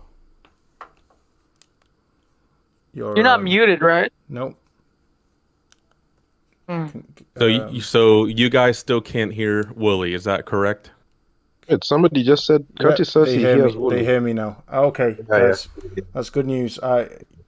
Okay, yeah, sweet. I just what I did. Sorry about that, guys. For whatever reason, my mic stopped working. So I activated a second mic /aux. Okay, right. I get it now. So that my mic was picked up again. For some reason, this mic aux, if I show my full screen, if you can see my mouse here, this should be working, but it's not. I unmute it and it's still not working. So I activated a second one here, where now you can see with my voice, it's working. I just tapped my mic then. Sorry if you could hear that. Sorry about that technical difficulty, guys. I apologize. But yeah, let's get back on the road. I have been wondering if Death Stranding Director's Cut got like a little bit of graphic overhaul, to be honest. Well, watch Digital Foundry, bro. The map's actually been changed. Okay. Different rock placements, entirely different. Yeah. Yeah, I don't like watching Digital Foundry, so I can't watch them at all. Like, I don't really watch Digital Foundry, especially when Alex is around. I don't want to watch Digital Foundry. What's wrong with Digital Foundry? What's wrong with Digital Foundry is that they live on console wars. That's what's wrong with them for me. Like, this is my thing about Digital Foundry. I would rather have John start his own channel, and I'm watching that shit, because John, for me, I think he loves gaming. I can really tell that he genuinely loves gaming. I cannot say the same for the rest of their, panel. Like Alex and that dude who basically said there's no colors in. Fuck, I don't remember which game that was anymore. But he said there was no colors in that PlayStation. GT7, yeah. That guy. Gran Turismo 7, yeah. That guy said there's no colors. I don't know what the hell he's smoking, but he said it. In short, guys, we're living in a world where. IGN. Yeah, sorry, what? It's crazy. He works for IGN. We're living in a world, guys, where because a game is photorealistic and not hyper-realistic. See, Forza is hyper-realistic. Now, that doesn't mean it looks more realistic. It actually means the opposite. It means it's taking realism and it's hyping it to 11 in the sense that it's exaggerating certain things to give you this fantasy power trip, right? Now, Forza looks hyper-realistic in the sense that it's trying to exaggerate certain things for aesthetic pleasure. It's trying to make the world look unrealistically interesting and vibrant, and the things you can do in that world, i.e. just smashing through brick walls like the paper, a possibility for this fantasy power trip, whereas Gran Turismo is opting for photorealism, so much so that people have become professional racers off that game. They practice with that game. It looks like real life. Gran Turismo Sport can sometimes be mistaken for real life in replay mode. So, and that's a completely different thing. And the problem is we're living in a world now where this guy who works for what should be a credible million subscriber plus digital reviewer kind of channel, it is criticizing a game for being photorealistic rather than hyper-realistic. This is the level that we're getting to in terms of a lack of objectivity, and it's all kind of subjective and a lack of professionalism, if you know what I mean. The only digital Foundry videos I watch is when John is alone or he's with the older guy. Aside from that, Richard. Yeah. I do enjoy him and Richard's. If Alex or anybody else is included in there, then I don't fucking watch it. I just don't. This is the thing. Like, I don't know who Alex is or what Alex is, but in his videos, he doesn't really gives me the feeling that he even loves video games. Sometimes he really gives me the feeling that he hates it. To be honest, that's why. I mean, That's why. if that's the case, then Alex should work for IGN. No, this is why. Again, this is why I said I don't watch Digital Foundry a lot. I only pick their videos, especially when it's only John and Richard. If there's somebody else with them, like Alex or somebody dumb, like the dude who complained about colors in GT7, I'm not watching. I'm not wasting my time hearing dumb shit. I'm just really am not. You know what's And crazy? again, What's crazy to me is that NXG works for IGN and not Alex, whereas Alex, I think, should leave Digital Foundry, work for IGN, and NXG should go over to Digital Foundry, because I can imagine him and John would have a field day together, because they really appreciate things, you know what I mean? But I don't want this to turn into a slagging match of Alex and Digital Foundry, but in short, Death Stranding Death Stranding is incredible. They've actually it shocks me that this wasn't mentioned in this trailer, but they've actually changed the map. They've actually changed the world, and we're not sure whether this is based on telemetry that they've gathered in terms of data of people's routes that primary routes that people take, and they've adjusted it accordingly, or whether they just decided to go for a creator's vision. Why you sound so funny?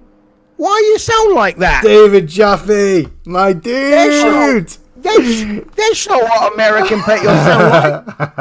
It's David Jaffe. Wait a fucking minute. Jaffe's in here? Mr. Jaffe himself. My dude. Wow. What's up, fellas? How you doing? Jaffe in the house.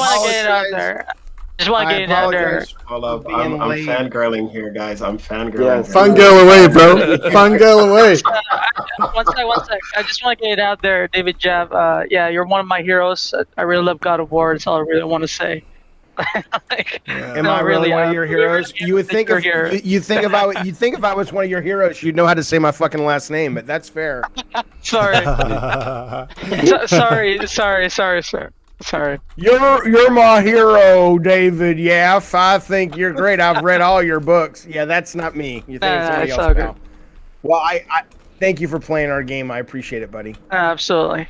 I got your tweet saying Jaffe, come do the show, and I said I will, or I'll try. I was up super late playing Kenna last night and streaming it, and I'm only now waking up, so that's what Saturdays are for. So how's it going, you guys? Jaffe, honestly, mate, beyond honored, I cannot get over this. I'm so freaking you can hear the cheese through the mic. But I'm refusing to brown nose right now. I'm refusing. Jesus Christ. And Leviathan. I'm smelling shit already. I'm smelling shit already. I hope we don't run you off from being fanboys and fangirls over this shit, but holy fucking shit. This is wild, bro. Like, it's a huge honor. Yeah, I know. So, just to quickly introduce, for anyone who doesn't know who Jaffe is, of course you fucking know who Jaffe is. What? I'm joking. But of course, if you Jaffe don't know who these guys are on the panel, DZ is a game developer. He's working at Fireslug Studios. He's working on a game called Ashenborn. I think the Ashborn. Cool. I think it's that. So yeah, no wonder he's fangirling. He can relate. OT, maybe you've seen him on Twitter. He releases videos which are hilarious and full of awesome wisdom. Leviathan, a gamer who's in the chat. He's on the panel. He's also a software engineer. Akira is an aficionado from Japan. A games aficionado. We've got Wilhelm, he's 17 years old, yet you'd be shocked at the knowledge he has of older games. Like he's an encyclopedia and a passionate old school gamer for 17. Nice. Very cool. David, I feel so embarrassed. Like I didn't know who you were at first when you joined here, but then I later realized you are God of War. Like you made God of War. I love those games. Like how the fuck didn't I knew who you were? Right. How the hell? No, it's all good. It's okay, Will. I mean, I didn't know how to pronounce his last name, so I mean, we all got problems. Sorry. Hey, I'm sorry I couldn't be Jeff Grubb. I know that's who you want. That's exactly who we want. No, David, no. Here we we go. don't want scrub here. So we've had a fire show up to now, but flipping heck, it's too hot in here. I'm gonna have to take my top off. We've just been discussing, my dude. Hey, I heard that. You take it off all the time, DZ. So shut your mouth. No, but we've been discussing several topics. We've touched on Kena, but I really wanted to hear your thoughts, Jaffe, on Kena. What is it about this game that how do you feel about this game? You've been playing it a lot on your live streams. Yeah. Kena is interesting. I'm going to have to do a follow-up kind of review or a follow-up thoughts or whatever. I don't really do reviews. I'm not a journalist or anything. But so, I started off absolutely loving it. I started off just, I had very few expectations. I picked it up the day it came out for the stream and people wanted to play it. I said, fuck it, let's get it. And I almost immediately was just smitten with the goddamn thing. I thought it was so cool, and all my thoughts are over on my channel in depth, but the flow of it, the cadence of it, it was a real refreshing game when it came to its structure and how it wasn't just another open world, go collect shit. It really felt like a throwback, but an incredibly modern version of the throwback to the games of like that, when I was really making a lot of games in the early and mid 2000, like 2010 era, that it felt more like a game was like less about here gamer, here's all this shit you can do, go make your own game. And it was more about let us entertain you, let us show you a really cool adventure and take you on so I love that. And then last night I got to, I got to a boss after there were like 2 or 3 little mini bosses in a row. And I was like, what the fuck? Suddenly this is kind of grinding to becoming a boss game. And then I got to the final boss and I was stuck on that final boss for about a day and a half. And finally last night I'm playing it on the stream and finally I have to drop it down to to story mode just to beat the fucking thing. And everybody, we're watching it. And it's clear the collision is fucked up on some of the moves. It's clear it's tuned really terribly. It's clear some of the moves do way too much damage. And people who had completed on my stream were like, oh, well, get ready for it, Jaffe. It kind of becomes this for the rest of the game. And if you think this boss is bad, wait till you get to the last 2 bosses. And suddenly I found myself absolutely not just disliking it, but being so angry at it because it had like 6.5, 7 hours of just being this one thing, and suddenly it tries to become Demon Souls, and I'm like, what the fuck am I playing, and why did they wait until 6-7 hours before telling me this is the kind of game it was, and why wasn't it marketed this way, and why wasn't it reviewed this way? I don't know if all the critics played it on easy, because on easy it is pretty easy. And so I'm actually kind of annoyed with it at this point. It is today, let's put it this way. It's the first day I've woken up where I've said, I'm not jonesing to get to that game. I'm like, maybe I'll go back and finish Deathloop. Like, I don't want to play it anymore. Like, it totally lost me for that. And I was just like, I don't get it. I don't fucking get it. That's really gutting to hear, because bloody hell, I knew you were big on that game. I didn't realize it turns into that, because I'm about 6 or 7 hours in. I'm playing it on the hardest difficulty. Well, yeah. If you signed up for it, have you gotten to that corrupted Tonu or Toku or the first soul that you free? I don't think so. Yeah. No, the first soul. No, he had the first soul with the mask. The one, not. I know there's lots of souls, but the first big boss that has the one with the tail that grabs you. Yeah. So that was the one that really turned me off. I was just like, especially when I heard the later ones were even harder. And I see, Retro in your chat says, I'm playing on hard. It's tough, but not that tough. It's not that it's hard. It's that to me, I found it to be incredibly unfair. Like, I literally was filming it and stopping it and going back and showing the chat. There's weird collision volume issues with it. Like, it's clearly like you're supposed to shoot the lantern on the neck. I shot it and it didn't hit. And other times I would shoot it and it was clear I missed, but it would register a hit. There are times when there's this very powerful grab move that he does, and he kind of snaps your back, and it takes like 75% of your health in one go.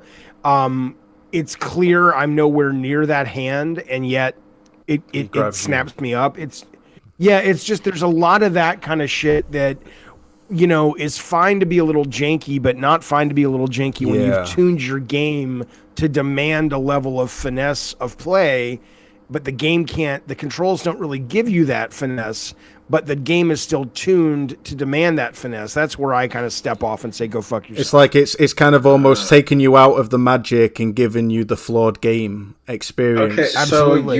so you haven't completed the first spirit. You haven't completed the first spirit yet, then? I have, yeah. Oh, you have? Okay. Oh, I killed it because I had to drop it down to story mode, where I killed it in one go. Okay. Yeah, I do agree with you with that. And my problem is I don't really play. I've never really played any Souls games. Like the closest thing I got to it was like Returnal, right? But I don't parry. I have such a bad problem. I don't know what it is. I just never parry. I've never been good at it, and I think that's my problem with the game.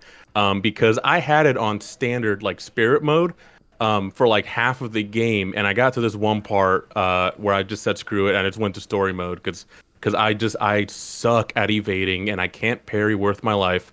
And I've seen clips of people just standing still and then parry and then hit, and they don't even try, and they just murder these guys like in 1 minute in one go. And I can't do it. See, it's hard. Button mash? Yeah. No, I don't button mash, but I just wondering. press circle constantly. I dive and dodge and I parry, and the problem is that this particular boss is, not every move is parryable, but I'm unable to figure out, and maybe it's my old man's eyesight, but I'm unable to figure out which, a lot of games will go, okay, I'm trying to think of the game. Always like they telegraph right? what moves they're going to make. Yeah, so in Tsushima, it's kind of like, I think if it's like a red or a blue, I forget what it is, but like little glint on the sword, it's parryable or it's not. But in this thing, it's like you literally have to read the animation and go, oh, it's this move or it's that move. And since so many of the bosses look like big oak trees, and they're all brown. They look great, but they all kind of A, look alike, and B, they're all kind of blending into the environment. It's very hard to read those telegraphs, and so it's just Curtis, fuck off. Curtis in your chat can go fuck off. What you're not hearing, Curtis, and this is why if you ever want to work in games, you never will, is that he says you need to get better at the game. It's not about this is what I don't get from certain gamers. It's not about getting better at the game when the game is the problem. Getting better at the game is like, oh, you suck at Rocket League. Okay, get better at it. Oh, you suck at playing Overwatch. Yeah, get better at it. But those are finely tuned Swiss watches. Those are games that you can actually get good at. And the reason you're doing poorly is because you need to get good. But in this case, the only way to get good at this game is to adapt to its flaws that shouldn't have been in there in the first place. And I have no fucking patience for that shit. There are some design flaws about this game for sure. You could definitely tell. It's their first game too, so I think I'm just a little bit more forgiving with it in that sense. But and some of the things that you do bring up about it, about the first main boss anyway, is the way how the bosses almost latch on to your position and can really fuck you up really quickly. Oh yeah, they home at you when they leap, and it's like you can see it coming. Nothing you can do. Yeah. And it's crazy too, because you could try to leap out of the way, and somehow, some way, even their projectiles will curve to hit you, which is a little bit weird. But I mean, Otherwise, though, I think I am enjoying it. They do balance that tension. So as you get closer to what they say, gaining the memories of each of the main spirits, you do end up fighting in more challenging boss fights and whatnot. But like, they do still keep that same cadence of exploration and wonder and development for Kena herself. But like, So I just love the world, me. I think the world's remarkable. I can't get my head around how a team of 20 made this, but yeah, I'm gutted Yeah, for you, Jeffy, I because agree. I know agree you were with that. taken away by the magic of the game at first. I loved it, and that's probably why I'm so emotional or passionate about it, because it's not like it started out like Bloodborne. I know a lot of people adore. I love the lore and the look of Bloodborne, but because that game's frankly too hard for me, and that is me needing to get good, and I just don't want to. I have better things to do. Not better. That's elitist, but I have things I would rather do with my time personally, but that, and I may not be good enough to get good at that game. But I don't walk away from Bloodborne angry. I walk away from Bloodborne going, oh yeah, it's just not for me. But this was exactly for me for like 7 hours. And I was like, oh my God, thank God somebody made this beautiful gem of a game. And so I'm sure I will keep playing it, but probably just on story mode. Because I agree. Like, I don't even like cutscenes in games. And the first cutscene that I got to last night where I realized those two kids in the forest, here's a spoiler, but it's not that big of a spoiler. But you know what their fate was and all that shit. And I was just like, oh my God, this is really, it's really this fucking. This game goes to some real dark places, to be quite honest. I put out a tweet earlier after I beat the second spirit, and I said, okay, am I really going to be running across other awesome characters that I kind of feel this kinship to, that are literally just going to be victims of heartbreak and tragic? Because like I kind of don't want to go through this anymore because of that. Because I don't know, there's something really well done about, I don't know, I think Ember Labs, they started off making movies and things, so I think they have a knack for pacing their story and whatnot, which they do quite well in this game so far. But there's no doubt this is a very talented team, and it's a talented team to watch, and unless something goes horribly wrong, there's no reason to not expect really cool games from this group. But yeah, I'm with you on that 100%. So Jaffe, next question: have you played Death Stranding Director's Cut yet? Have you started it? No, I bought it, and I've installed it, and I'm kind of waiting for a lull. Like after I do finish Kennen, I probably will fucking finish it. Then I'm gonna go finish Deathloop. I'm going to finish Severed Steel. So my gut tells me that I will probably get to Stranding like over the holidays. Like it seems like the kind of game where I need to kind of have a couple days where I'm not streaming and I'm not making videos, and I'm just kind of taking some time off and just chilling. That seems like it's that kind of game. Facts. But I could be wrong, but I don't know. Should I play it now, or what do you think? No, honestly, my advice, Jaffe, is literally play it when you're ready. But the only thing I can recommend is I put this game down after Act 5 because I got burnt out with side quests, and I just went about it the wrong way. I got so burnt out with side quests that I kind of lost track with the main story, and I just kind of got overwhelmed with so much to do and so much to deliver. So if I could give any advice, it's to tackle the side deliveries later and focus on the story. It will blow you away. I have heard many people tell me that, and that is my plan. And I will say that's one of the things that I enjoy so much about Kena, is that it really is a different cadence. It doesn't burden you with all of that shit. It's like, I know we've gotten so used to it that we don't think about it much anymore, but even like, I never finished Spider-Man, which I loved, from Insomniac, because it was just so much to collect and so much to do that by the time I was like bored of it, I was only about a third of the way through the game in terms of story.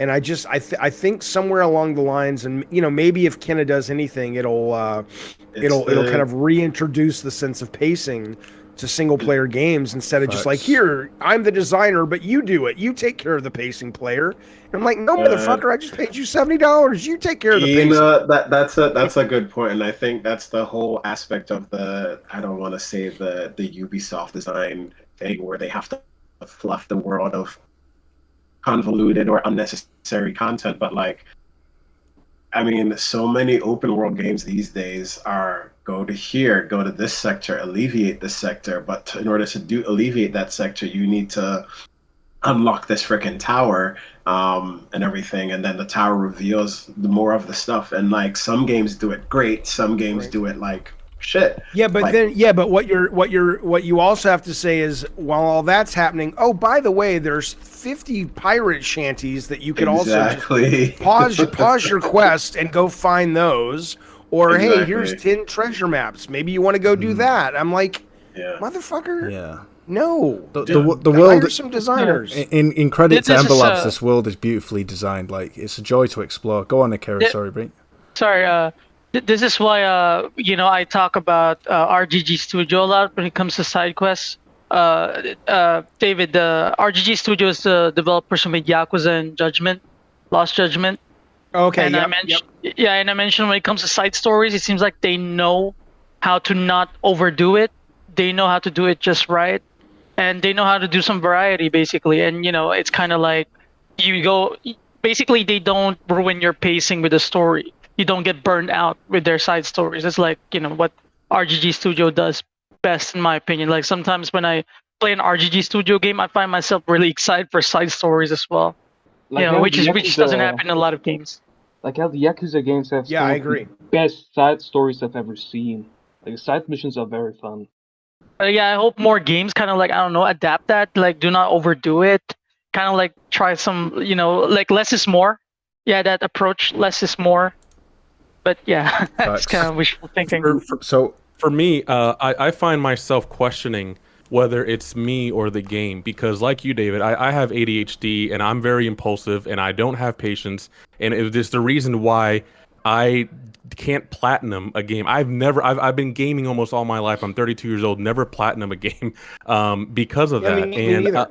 Like 2018's God of War, I can't beat a Valkyrie. I just can't. I think it's because it requires a certain finesse and memorizing and stuff. And I'm just like, God damn it, I just want to kill it. Like I just want to push a button and then just hit it, and without thinking that that's not what I should do. And sometimes I question myself, like, am I not enjoying this experience because it's a bad game, or is it because I just can't enjoy it because of the simple fact that I just have ADD and it's just my problem. You know what I mean? And I do find myself. I don't. Sorry. Go ahead. I know plenty of people with ADHD who are amazing at Dark Souls, and a lot of games that are pretty tough. So I mean, I don't think it's that. Maybe it might be a game, kind of like the games you were used to playing, grew up playing, and the transition effect of going into a new subgenre of games like the Souls games, which are in RPGs and stuff like that, or maybe that might be something to do with it. Getting used to certain as other people saying moves that require a certain level of reading, telegraph moves, and the difficulty therein. Maybe I don't know, because I think what you might be talking about though is not even so much difficulty, right? You're talking about just sort of being, or maybe you are because you can't defeat the Valkyrie, but to me it's the sheer sense of overwhelm, almost like they drop you off, or I'm trying to think of analogies like, you go to college and it's like, here's your you can take 150 of these classes. Which 4 do you want to take? And Facts. I'm like, I don't fucking know. Right. That's how I feel with the majority of games. And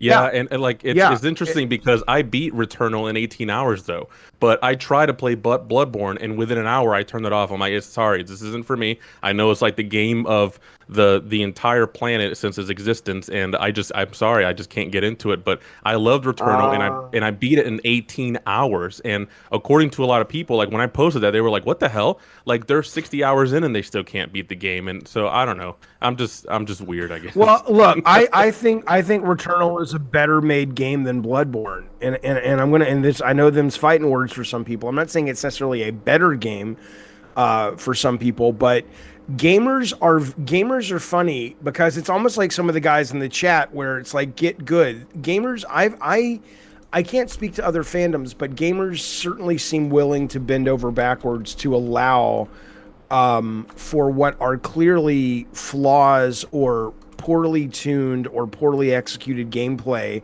and allow that to become part of the challenge. Whereas I think Returnal is really hard, but Returnal feels fair. Whenever I die in Returnal, for the most part, it's my fault. When I die in Bloodborne, yeah, it's my fault, but it goes out of its way to be obscure when it comes to sort of what you need to know. Yeah. And in that, there are gamers that sort of applaud that and act as if that's a virtue. And I'm sorry, that's just Jaffe, crap. I'm with you on this, right? There was a door in the hub area of Bloodborne that I had no idea you could open, walk through, and then unlock and use a currency to buy shitloads of weapons and things to make you more powerful. It never told me, it never directed me, and it took me playing with T-Rock and Saltiest Gaming in order for me to learn this after playing about on and off that game over 3 years, about 40 or 50 hours of struggling. And they convinced me to re-download it, and I re-downloaded it. And when they showed me this, I was mad. I was like, why didn't I know this before? You know, so I get that. There is this lack of gratification that the game gives you because there's so much that you need patience to come to unsolve. And for me, with it, as someone with ADHD like yourself, like Axel, I don't really ADHD, have that. What ADHD? What Adderall would solve the fact that you don't want to go to every single door in the game and interact with it, where 99% of them don't do anything. Some completionists love doing that. I mean, that's OCD that you need. That's true. Yeah, that's so true. I mean, that's ACDC. Yeah, no, that's a good point. Right. Yeah. Everybody needs ACDC. Yeah. I love it. No, absolute facts. That's OCD. You need it. Yeah. Not every game has OCD, guys. Get with it, Chris Righteous. You might have OCD. I will just add lastly on that real quick, is I do think that there is. Go on, Jaffe. Sorry. Oh, go ahead. Yeah. Oh, sorry, Axel. I was wondering. What's your experience with third-person shooters? I love third-person shooters, man. Yeah, I absolutely love third-person shooters, and but I also love first-person shooters because it's a bit more action and stuff. To me, it's a bit more engaging. But I like third-person games because most of them just are very narrative-driven, and I think that's why I like them so much. Okay. And I understand that in fighting games, you're also following a center point, essentially going after hitbox and things like that, and pressing other buttons for accuracy, parrying, and other things. There's a little bit more complexity to those types of games. But the thing is that with you're still dodging in Returnal and things like that. But yes, you're kind of focused on hitting a pocket in a lot of shooters. And the other thing I have noticed is that this also follows the shoot 'em up genre in the arcades. So if you have experience with those types of games as well, I mean, I think that will give you the fine tools that you needed to overcome such a game as Returnal, whereas Dark Souls or God of War might have been a little tougher. I think that makes sense. You're completely primed. You're completely primed for third-person shooters. I think that's the thing. Like from the way you describe yourself, I think you would be a really good third-person shooter guy. Yeah. Does this apply to beat 'em ups as well? Like, how do you play beat 'em ups, Axel? Side scrollers, side scrollers, or third person? No, beat 'em up third person. Give me an example of a game. Sleeping Dogs. Sleeping Dogs. Never played it. Sleeping Dogs. Yakuza. Sorry. Never played it neither. It's just one of those things that I just never really caught my attention. At the end of the day, we're not a shrink. We're not a shrink on this podcast, right? We all have our quips. We all have our quirks. We all find some things frustrating in games. Others love that shit. And at the end of the day, that personality type. I tend to pro people. Yeah. It's all good. But no, don't apologize, bro. It's all good. But we must respect the time that we have left, and we are running short. So I wanted to get onto the main big topic, the juicy topic, before we give our exciting reveal. You can tell it's God of War related, which is why I'm so glad Jaffe's here. But Perfect Dark, the Initiative, Crystal Dynamics collab, is it justifiable concern? Now, DZ made some excellent points in the DMs that kind of made me go, oh shit, that's a really, really good point. You don't really see much of a concern about it, DZ. You don't, keep that same energy. You mentioned Death Stranding being a collaboration between Hideo Kojima and a completely different studio, Guerrilla Games, to a degree. So that was a really good point. I just wanted to get, Jaffe made a video on it. He made a really good point that I downloaded, that I've got available here. About the initiative. I can't seem to get it. I'll get it up in a minute. But I wanted to kind of get the different views. And is this something that we should be concerned about, or are we just being a bit dramatic? So who wants to go first? Oh, hold on, Willie. Just let me make a comment on that last topic, just slightly, very short.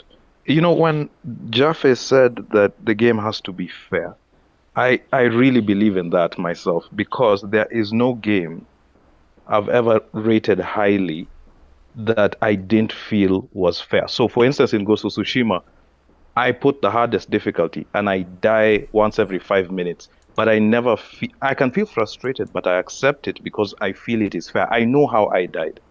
So these issues that he's talking about with Kenna, I've not yet played the game, but I mean, hit detection is key. I don't want to die because the hit detection was not right. So I would urge all developers to make sure that I need to feel my death is fair. That's all I'm saying. So I would say that would make a game very highly rated for me if everything is fair. Has to respect your time, right? Yeah. Yeah. I wanna. Sorry, Wooly. I wanna start on that topic, the initiative, because I really want to hear what David basically's opinion about my opinion about it.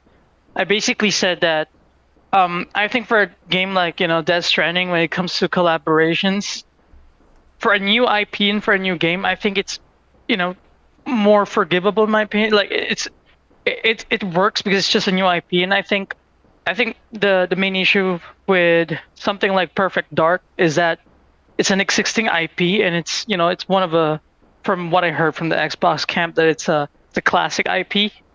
It's a beloved franchise, and basically they're handing it over to a studio, like I said, that has no experience with it, and which is why I brought up Demon Souls. I said Bluepoint worked with Sony Japan Studio to make the Demon Souls remake, because Sony Japan Studio is like one of the OG creators of that game, and they have experience in that, and I don't know, they can consult or they can guide or they can support Bluepoint to making that game. And this is why I said I think for something like Death Stranding with Guerrilla and Kojima Productions, I think that's more forgivable versus a game that is existing, and that's also beloved. For example, I gave the example. For example, Bluepoint announces they're gonna make Metal Gear Solid remake, and then they're gonna choose Crystal Dynamics to partner with. Would you feel confident about the product versus when they should just work with the OG creators like Kojima Productions? That's kind of like my view into this, because Rare is still there, right? Rare is still there. The OG creators of Perfect Dark, from what I understood. So I was wondering why not collab with them. Not the people so, though. The people who did that. A lot of them, most of them are gone. Oh, okay. All right. Then what I meant is that it's just the point I make. For example, of course, you would always choose the OG creators like Kojima Productions over Crystal Dynamics. But however, what I'm just trying to say is that if the people are still there, or some of the people, and I don't know where they are right now, but I think would make more sense to have them support initiative, especially that they're also a new studio, from what I understood. It's kind of like my opinion about it. Like, I won't feel so confident about the product. But yeah, go for it. Sorry. So my thing is, what I would say on that is, while it is a remake, it is also a reimagining. That's most of what the press release has gone into and said.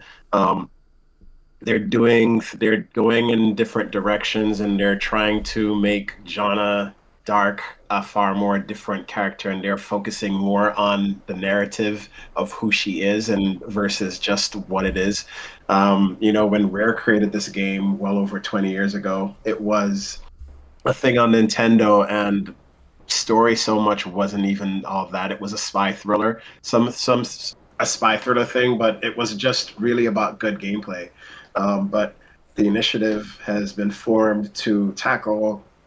They were cherry picking their developers from all these different, studios with talent. So the talent is there. The ambitions is just greater than anything that the original Rare team would have been capable of realizing back then. And Rare's a different studio now too. So in my sense, I'm not so much in a big care about what it is, because collaborations throughout the industry happen without us even knowing about it. There are different studios that work on different things for technical reasons, for support reasons, for narrative reasons, and whatnot. People reach out and they consult with other studios. It happens all the time. And in broader cases where we'd see cases like you've mentioned, From Software handing over the reins to Sony with Demon Souls and Bluepoint, those kind of collaborations do exist as well. So when I see this, I don't necessarily think, oh my God, something's happening. I just see it as a situation where the team has ambitions, and maybe bringing in a larger set of outside help might help them zero in on character-driven stories and stuff like that. Because let's be quite honest, from the Xbox camp, narrative-driven games aren't their strongest points.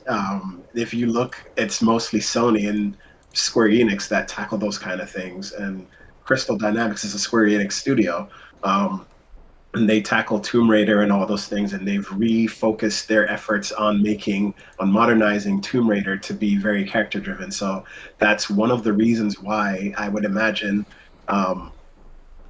Phil and would say, hey, if you feel that you guys need to collaborate to nail down who Joan of Arc is and a spy thriller story, reach out to a studio that is really versed in telling well-written, well-made, character-driven stories. And quite frankly, there isn't really much in my opinion anyway, there isn't much on the Xbox side from their studios, maybe besides Bethesda, but Bethesda has a whole list of other things that they're working on.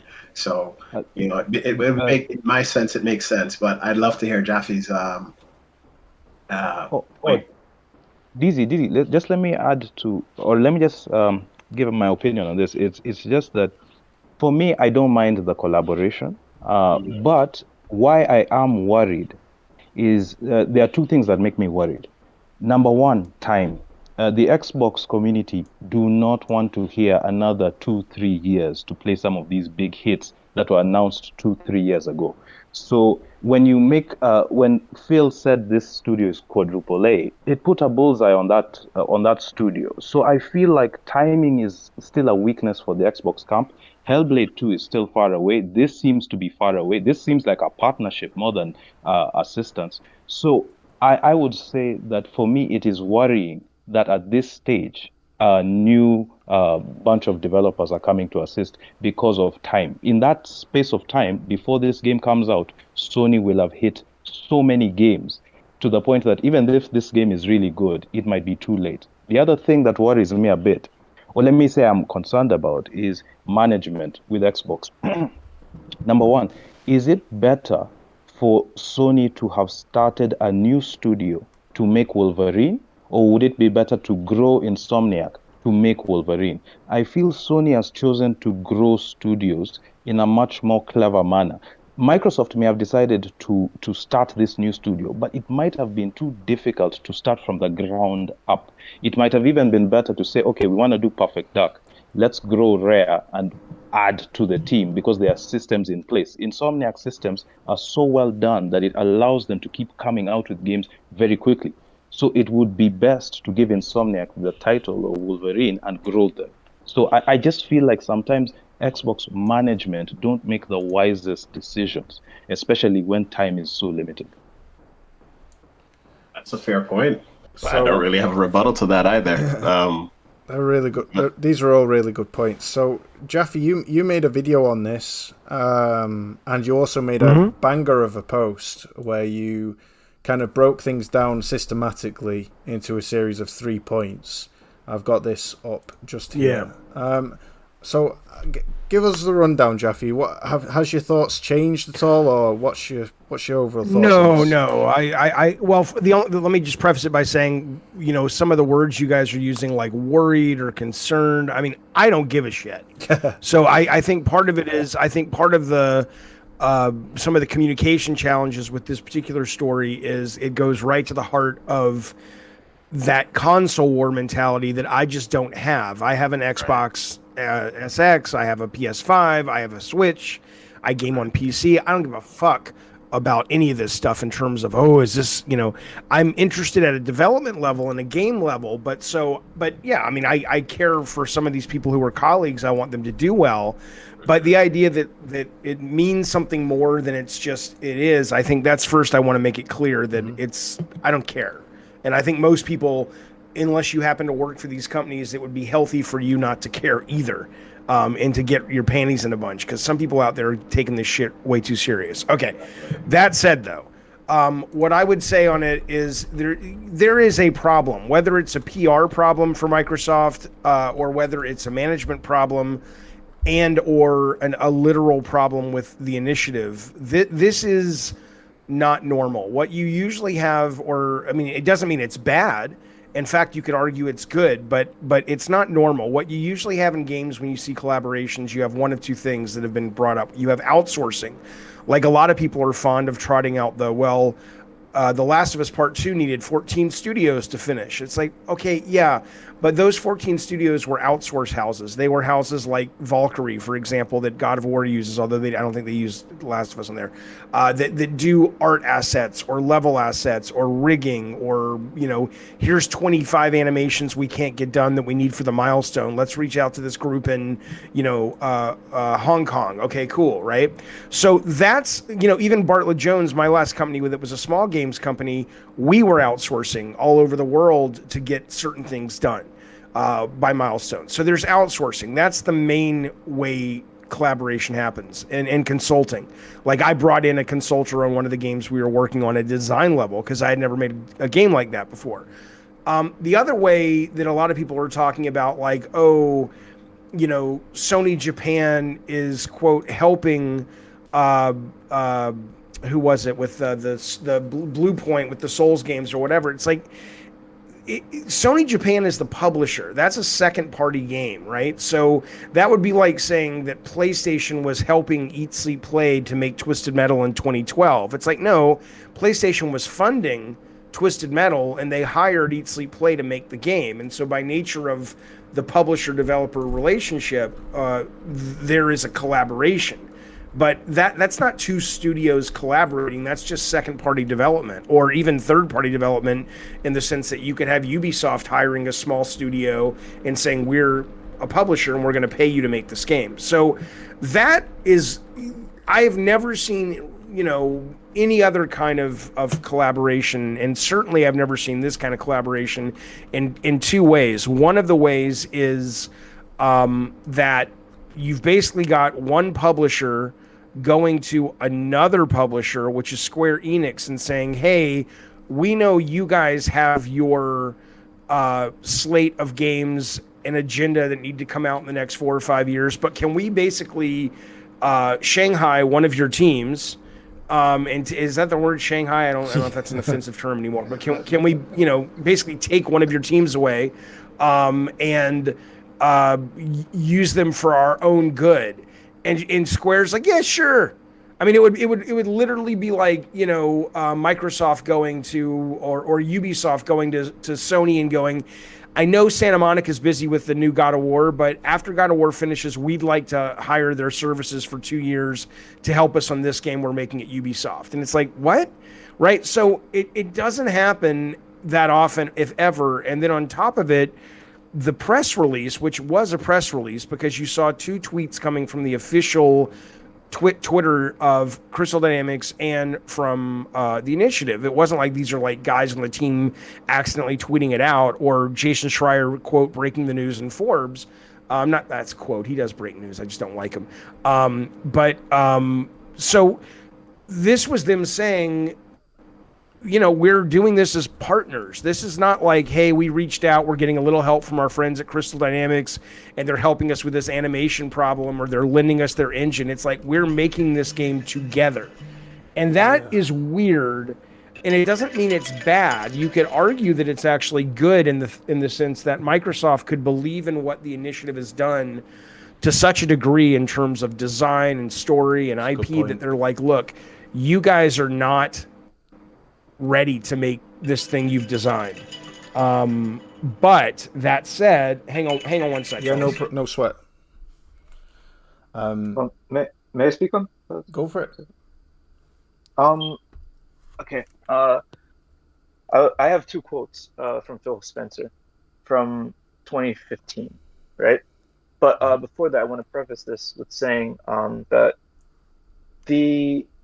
I believe that either this can be either a good thing or a bad thing. Because one, we don't know for sure what's going on right now, whether they're in development hell or whether they are coming along very well, but it's not matching exactly the vision that they think it should or quality that it should get to, where another company that is more qualified could help them.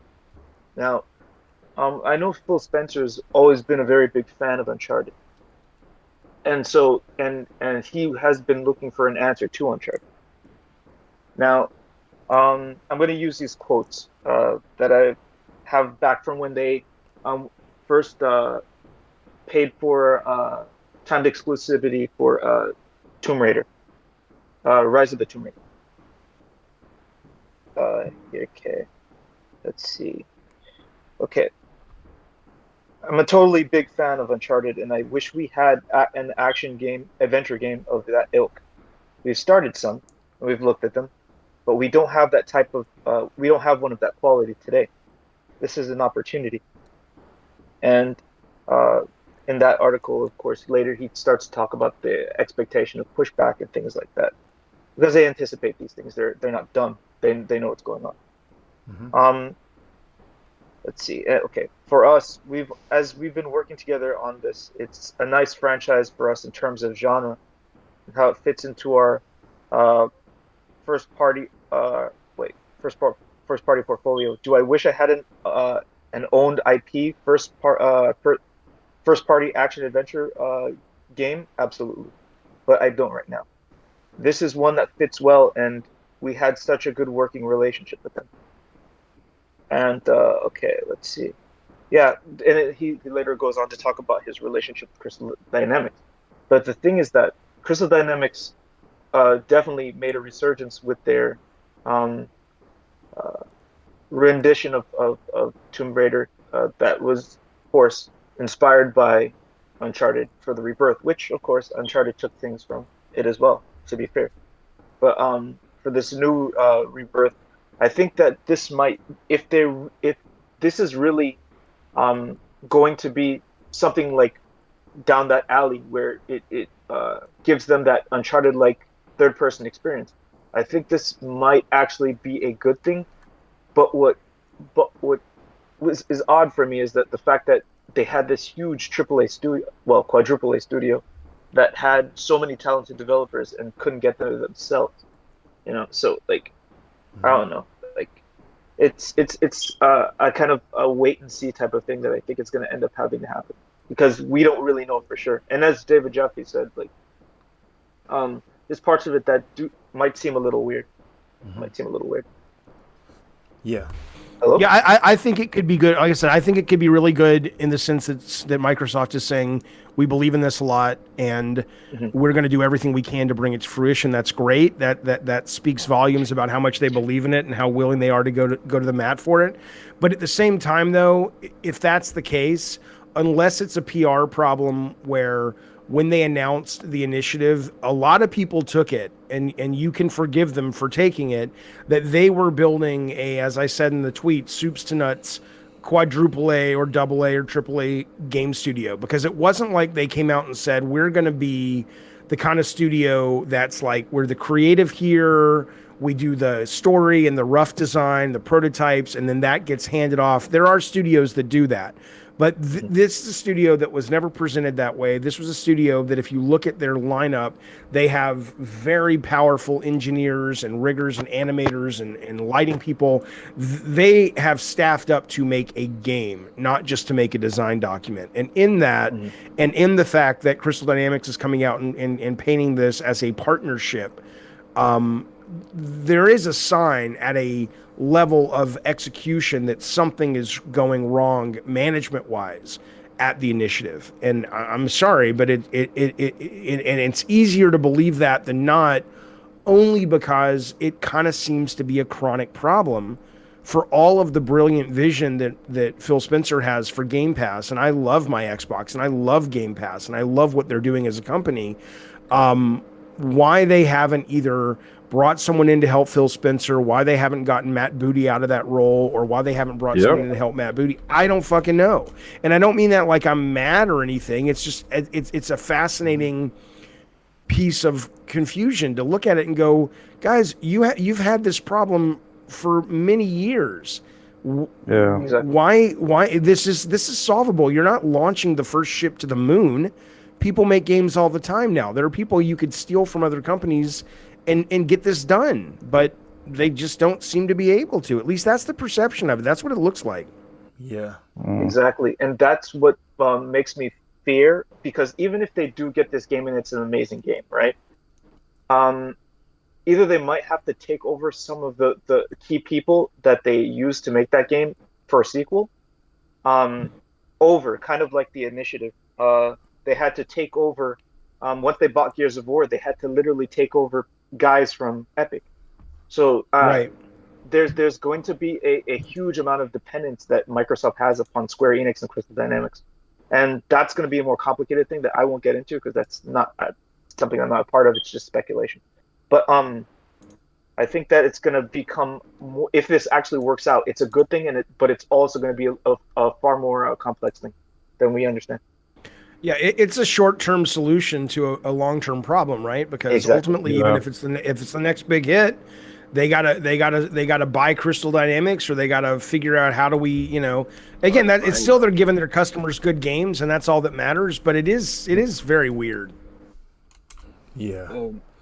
I might like to go back to OT's point, because what OT mentioned before kind of reminded me of the last episode, where we talked about our views on how Sony and Microsoft are playing their cards this gen, and there we also criticized the way that Microsoft is just shopping studio after studio after studio, obtaining IP after IP after IP, and just basically not do anything with them. Like, they have shitloads of studios, but just like not do anything with them. Like we have on this side Sony, who have their established studios like Sony Santa Monica and Insomniac. And then we have Microsoft, who are like pretty much announcing on a weekly basis that they purchase Studio A, and then next week they purchase Studio B, but then we don't hear about them in like, I don't know, like what feels like months. And then after a few months you hear Microsoft talking about that they're like developing this game with Studio C that they've purchased a couple of months ago, who hasn't also done anything since that time, which is the reason why we have like those trust issues when it like comes to Microsoft announcing a game like Perfect Dark with a studio which we haven't seen much of before. Like the reason why we're excited for Sony, for PlayStation games, is because we know the studios, and those are already proven studios who have put out pretty much consistently quality titles. Well, with Microsoft, we have titles, studios that basically have not that much experience working on such, classic IPs. So we don't know what to really expect. We only have, like, at that point, worries, Facts. This is like the mini Herman Holst talking. I always say, Jaffe, that he sounds just like Herman Holst in how he talks, his accent. So take whatever he says seriously. Oh yeah, I've never heard. I don't know if I can. I couldn't place Herman's voice if I had to. If you did, you'd be like, "Holy shit! I've been talking to him all night on a podcast." Okay, well then you're missing a great opportunity to do crank calls. I agree. You should call Sony Santa Monica. It's like, I'm canceling God of War. It's crap. I played it and shit. I mean, I said the same thing the other week. Facts. Yeah. So this isn't really. Hey, what is the game that's running on your video right now? What is this thing I'm watching? I'm glad you asked. I'm glad you asked. This is Naraka Blade Point on Steam. It's 17 quid. Super cheap. Oh, the Battle Royale thing. Yeah, right? I've been praising the shit out of this game for a while now. I love it. Honestly, Jaffe, it's like perfectly balanced. It's got great sword play that you can connect with each other and parry. A variety of great different weapons. Fantastic traversal. Think Ghost of Tsushima meets Battle Royale. It looks fantastic. I'm going to pick it up tonight. We should play it together sometime, bro. I'll show you the ropes. I'm gonna be super fucking high while I play it tonight, so you probably don't want to. I'll be like running. It's like, why are you attacking the tree? It's like, 'cause it's attacking me, motherfucker. It's moving. No, yeah, facts. That's right. No, enjoy it. Yeah, Naraka Blade Point. It's phenomenal. Definitely worth it. And they've just brought out new servers, so it's more stable now, so it plays better. Nice. But yeah, no, this is more. I'm glad we touched this. You mentioned about not caring before, Jaffe, but I know you care about the if this game is going to be good or not, right? I care, but I don't have a personal stake in it. Like, I care because I think it's interesting, and I'm passionate about the business. I'm passionate about the games, but I don't care in the sense that, if you go online, there really is. It's like watching people who are into soccer teams and football teams, and I get that can be fun, but it's almost gotten to the point that it's gone beyond, like, Auburn, Alabama. I don't know what your sports are. There's probably soccer, but I mean, where I'm from, it's like, oh, Auburn shit, Alabama's the best, blah blah blah. Mm-hmm. But they're still your buddies, and you have fun, and it's just football, and you have a good time. Yeah. But this whole thing, I've and it's everything has gotten amplified because of social media, and maybe this is. I don't know what's different now. Maybe it's the pandemic meets social media meets new hardware. And to be fair, Xbox is offering a very different experience this generation than Switch is. And it's one of the few times we've had the consoles that really are very different and not just kind of the same thing. And it's more about what business deals the executives can make that differentiate. But whatever it is, the vitriol and the passion and the obsession online, and then you never know who's trolling and who's serious, but a lot of these guys are serious, and they usually are guys.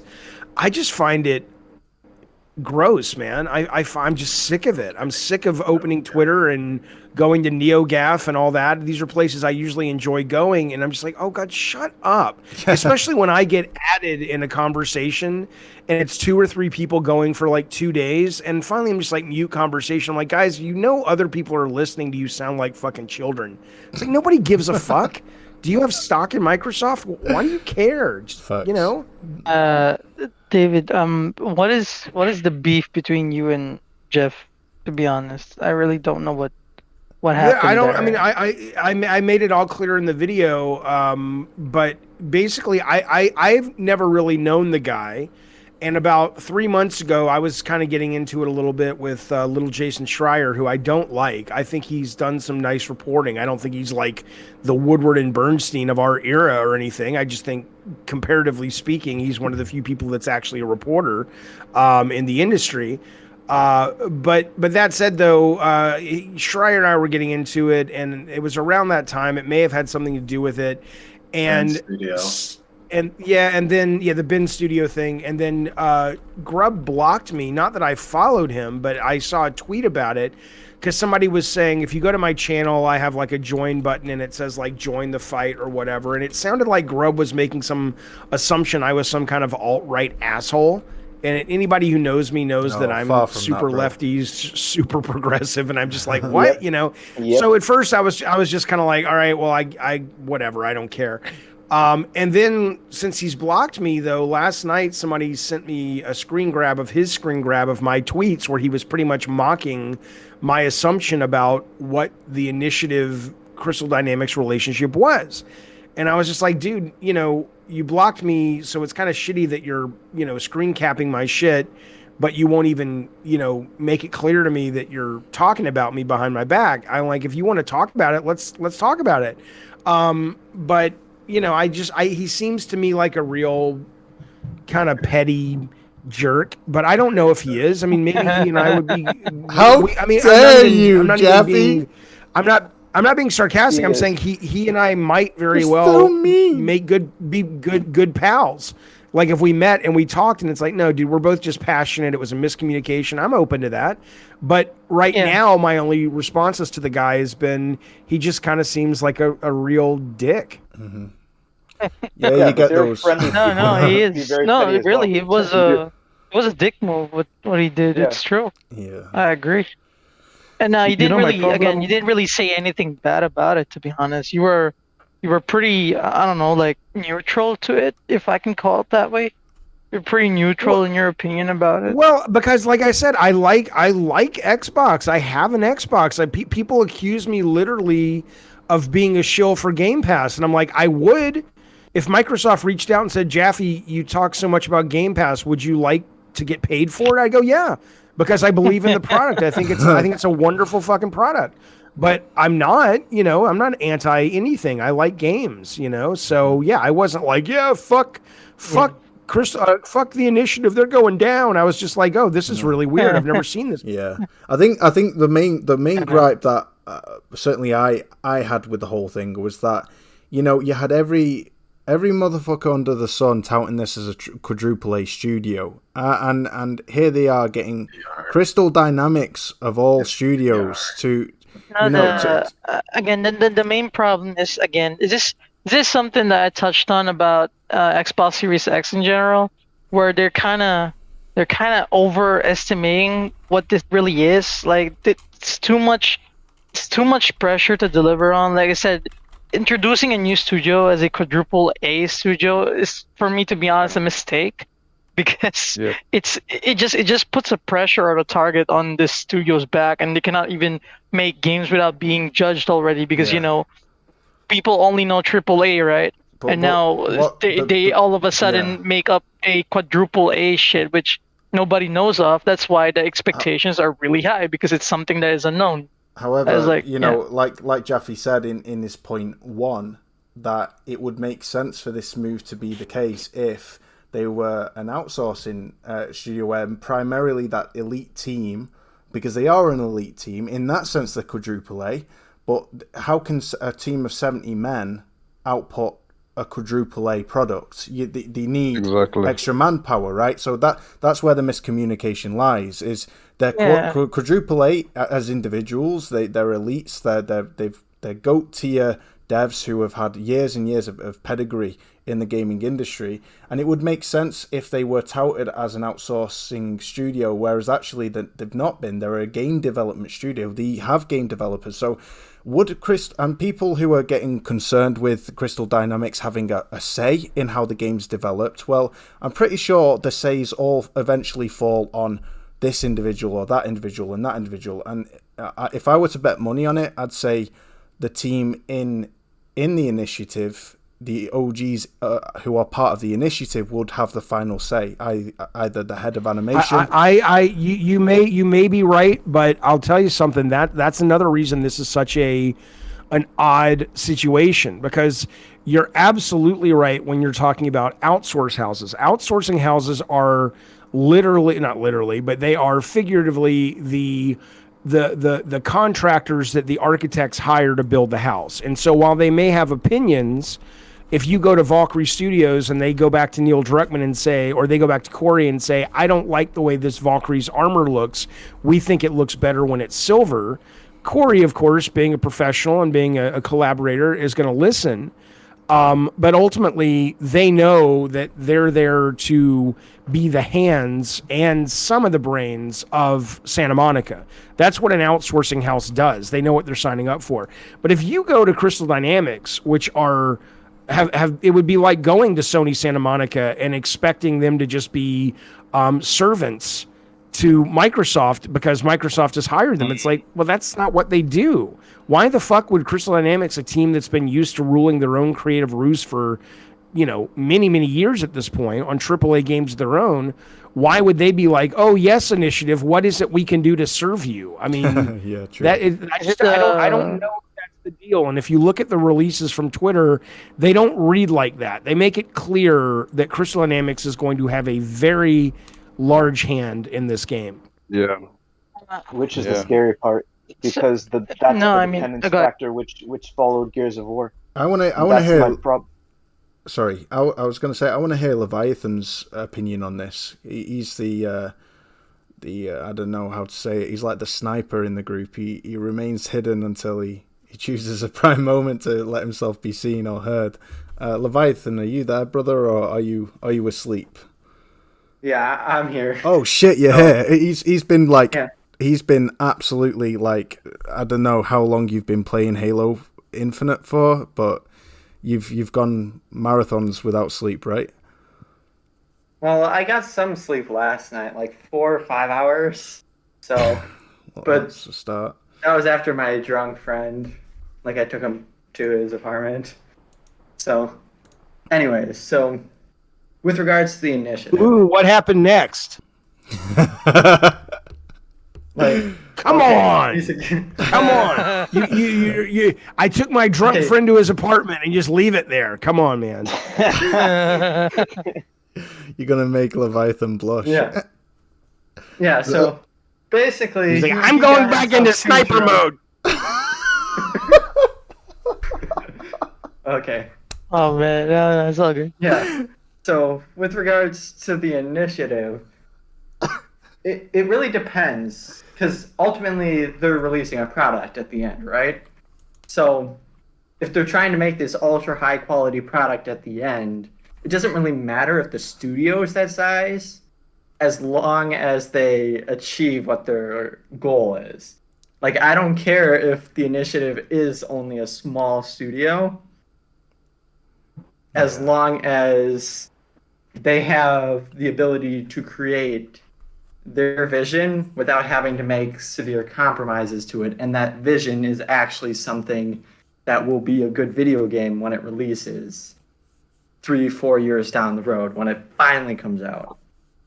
I want to ask, because I'm not very familiar, with every game Crystal Dynamics made. Did they ever make a first-person game before? Deus Ex. No. Is it Eidos Montreal? Oh shit! It's yeah, Square Eidos, Enix. Yeah. It's Square Enix, but yeah, Eidos. Yeah, sorry. Did Crystal Dynamics ever make a first-person game? I don't think so. I'd have to. Yeah, because I'm wondering, they're gonna basically support Studio for Initiative, and Perfect Dark, from what I hear, is a first-person game, right? Yeah, it's I heard first it might person. be third. I heard it might be third. You know it's third? You're They sure? have third-person cover mechanics. Is a strong rumor that it has third-person okay. cover mechanics. A bit like Deus Ex, it has both elements implemented. Although it is kind of a reboot, so maybe they might change that too. They might bring it to third person. It's possible, right?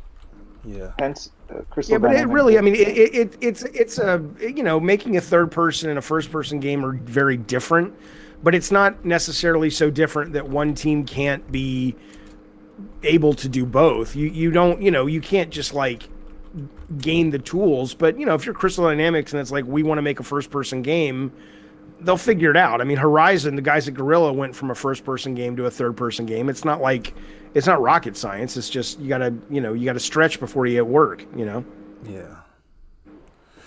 No, agreed. And also, I agree with what David said. I've been hearing a lot that a lot of studios does outsourcing. But for example, Ember Lab actually, I talked to Ember Lab account on the DMs, and they mentioned that they did some outsourcing as well for Kenna.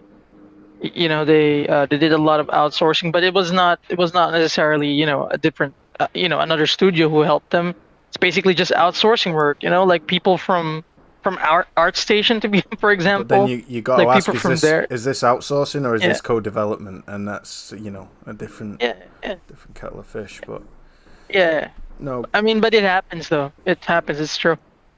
yeah, facts. So I don't know if you want to quickly, Jaffe, because I respect your time, and before we get to this God of War finale, if you wanted to mention, because I know you're very progressive, and shit, I just fell in. I just fell on my mic. Sorry, I just dropped my mic. I know you're very progressive and but in a good way. Like I was explaining to my missus earlier on when I was not progressive enough for Jeff Grubb, clearly. Yeah. But this is why this is what I was going to say, Jaffe. Is my point is you've got that balance, and your balance is going to make both sides hate you, extremists on both sides, and because when you've got a balance where you say shit that has reason and rationale to it, and it's not just emotions and a sense of virtuous kind of, I don't know, like I guess I could say like superiority that people tend to have who are on extremists of both sides. You're either a Nazi or you're a fascist or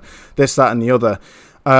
I think you'll always get enemies when you don't ride in that boat with those people. And I said to my missus the other day, just tonight when I was hyped about tonight's podcast, I said she said I was told her about you potentially coming on, and she could see I was excited. And I said, what I love about Jaffe is that he has progressive views, but he's so rational with his views. It's hard not to. It's very, very difficult to disagree with the guy. It's very, very difficult. I really want to ask David for the longest time. To be honest, it's kind of like if I ever meet you, I would ask you this question. So it's kind of like I got the chance because I've been watching your YouTube videos as well and didn't really find a proper answer to it. For example, okay, cool. When after God of War 2 or God of War 3, right? You still get the chance to make the next God of War. Would you have done what Cory Barlog did, or would you have went to a totally different direction? No, I would not have done what Cory did. I think I liked God of War a great deal, the new one, but it's not the kind of game I would have made, both in tone. I would have doubled down. I mean, I would have made significant changes because there was no doubt the formula was getting long in the tooth. But I think the formula had honestly more to do with the camera and the pacing and how arcadey it was. But I wouldn't have. I think it was a brilliant idea of Cory's to sort of make the new game, both on the surface and at a meta level, sort of a look back and a putting the old games on trial in some ways in order to sort of say a number of things about growth and progress. I mean, there was a lot of really smart writing and smart decisions in the new God of War. But no, for me, I would have doubled down on the violence and the sex. I love it because I don't think you grow out of that. I don't think that's something to grow out of. I think when you become an adult, you're able to compartmentalize that and go, yeah, there's a part of me that enjoys and hopefully will always enjoy, balls to the wall, just, it's the video game equivalent of racing down the freeway going 100 and cranking up AC/DC and just going, fuck it. I feel like I'm 15 again, right? Yeah. And there's nothing wrong with that. That's a noble, wonderful thing.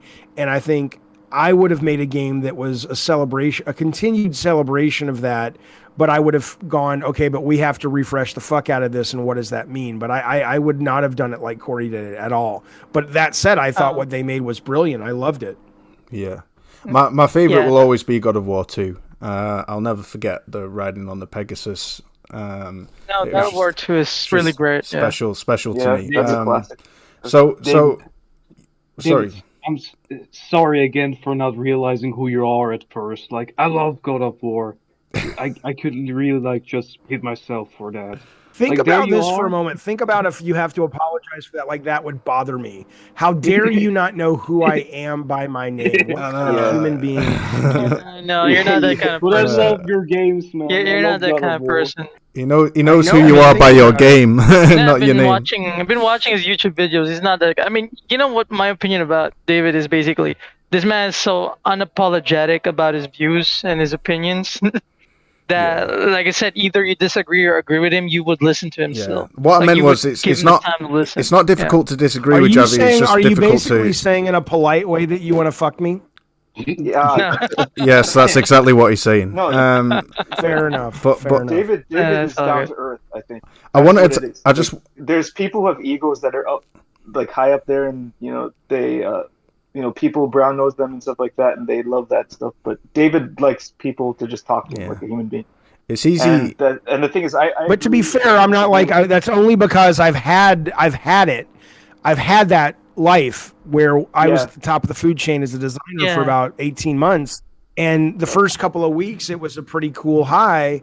And then I realized it wasn't making me happy, and it was very false, and it was very people believe shit that was very disturbing to me. It was very easy to go from being fan to being quote celebrity game designer, and the way people treated you at a fan level was like, this isn't earned. This is really weird and uncomfortable, and it doesn't make me happy at all. And so I've had the benefit of, for me, it's been a benefit of having that growth out of, because I used to want to be very famous as a creator. That meant a lot to me back in the day. So I think part of it is just a wholesale rejection of it now that I know it's bullshit. Yeah. No. okay. So Jaffe, before we again, sorry, we got off topic a bit. Touched on this God of War thing that we've got. I wanted to ask your opinion about this whole Project Eve. Is she too sexy for gaming? This narrative going around that, and I just wanted to ask you, touch on your view, because we know China is clamping down on all kinds of. You made a cracking video. I watched it earlier on about the situation going on in China. And the thing about that struck me, we spoke about this earlier on in the podcast, the character in Project Eve, yes, she's voluptuous, but she doesn't seem exaggerated. She's not showing her cleavage or anything, or a bum. And I just wanted to ask, what's your view of this? Like, do you think we're getting into a time now where this is unacceptable? I know it's God, no. I think that, I am sad but thrilled that the Me Too movement has come along. I think it's more than about time. I think we live in a oppressive patriarchal society. I think there is systemic sexism and racism all throughout the world, but certainly in America. There's very little about the progressive agenda when it comes to equal rights for everybody, along with straight white men, that I disagree with. But that said, though, I think there is a tendency to not, there's shades of gray in the sense that you can have a very respectful character design that is about respecting the men and women as they are in the real world, just like movies do, for like the guys that we're talking in Digital Foundry, we're talking about Forspoken. And I like that character design too. I don't know the character yet, but she seems like potentially a cool, relatable character, and that's great. And I don't think games like that need anything else. Just like Ellie doesn't need to be, played by, I don't know. I'm trying to think of like who the current sex pod is, but some kind, kind of the current Penthouse cover. I don't fucking know, dude. I'm 50. Who's the hot chick that everybody likes now? I would pick Belle Delphine, but I'm a creepy old man, so I don't fucking know. But you know what I'm saying. The point is though, not every game needs to be that. But I think it's absolutely wrong to say that games can't also be batshit over the top, direct, line into your veins of that, rock and roll, heavy metal, preach, tits and ass, and all that. I think that's great too. I think I would like to think that it would be respectful in the sense that there's a lot of women who have no problem, which I think, just like I don't look at Kratos and go, that's offensive. It's a little different because obviously I am a straight white male. And so I'm sort of at the top of that part of the food chain. So I'm not used to the oppression that women are. So it's easier for me to go, I'm not offended. Why should they be? But that said, though, I think we should have both if that's what the developer wants. I enjoy both. I think it's ridiculous for... the guy, I think his name was Alex at Digital Foundry. I think he's in his right to look at it and say, I don't like it. That's fine. I respect that. You don't have to like it. But the way he came across in that conversation wasn't just, oh yeah, that's not for me. There was really a sense of sort of judging it more at a level of... Well, not just that, but more at a level, because he said some things like, modern audiences, like he was like speaking for a lot of people and not just for himself. And I'm like, well, that's, you don't know me, right? I'm down with that. I mean, I thought Forspoken or whatever the fuck it's called looked like a better game. But I still thought Project Eve looked awesome. Facts, and so I'm excited for both of them. I think it's a ridiculous concept that we have to lose sex being fun. As long as it's consensual, game on, man. I think, fucking do whatever the fuck you want. Tits and ass and cock and balls. Shit. Have a good goddamn time. Amen. Preach. No, agreed. 100% agreed. With that out of the way, it's time to get on to the final and a pretty special part of the podcast. It's been a long time coming. We've basically got... I'm so proud that you're able to see this, Jaffe. I'm going to be streaming it on full screen capture. OT, I'll tell you what, I want you to say this, OT. Tell us what you have in store for us. So, I'm a big God of War fan. And, hey, forgive me, guys, I'm a bit nervous. But the thing is, it meant so much to me that I decided to make something in Unreal Engine. Oh, by the way, I forgot, the Kratos model came from somebody else. I forgot his name. I think it was A or something. But I put it together as a tribute to God of War and to everybody who has ever worked on it. And although in this tribute, it's actually Kratos' grave. But anyway, we'll get to that. But the thing is, we had tried to give this God of War demo away, I think like maybe even 1.5 months back, but for some reason there was always something stopping us. Either the podcast couldn't work or I wasn't there. And God works in mysterious ways. The day we are finally giving it away, the creator is here. So my cousin who died a few months back, the atheist creator is here. Yes, God works in very mysterious ways. I know, but it's just so interesting. So my cousin who we would play God of War with, he died unfortunately a few months back. He had always urged me to express myself even before he died, and Wooly has always told me I need to express myself. And now that I can't believe that one of my expressions is going to be seen by one of the creators. So, Prince up in heaven, this is a special day for me. Yeah, much love. You're making me want to cry, OT. I swear down, I'm emotional right now because what were you going to say, Leviathan? Was that you? No. I was telling OT my condolences. Oh, right. I apologize. I thought Leviathan. Thanks, man. Yeah. I saw a video of you. Of Prince just the other week on Twitter that you shared, and yeah, man, it's a hard blow, but this is for him, and also what an honor that Jaffe's here to see it. So this is a piece of work OT has made using the Unreal Engine. Could you guys just keep an eye on the video, make sure that it's stable for us, because when I open this, I've got a powerful rig, but I don't know what's going to happen, if it's going to cancel the stream or something. Here's hoping. Right. Hold on to your butts. Hold on to your seat belts, guys. It's going to be a juicy ride. Okay. Slow. It's...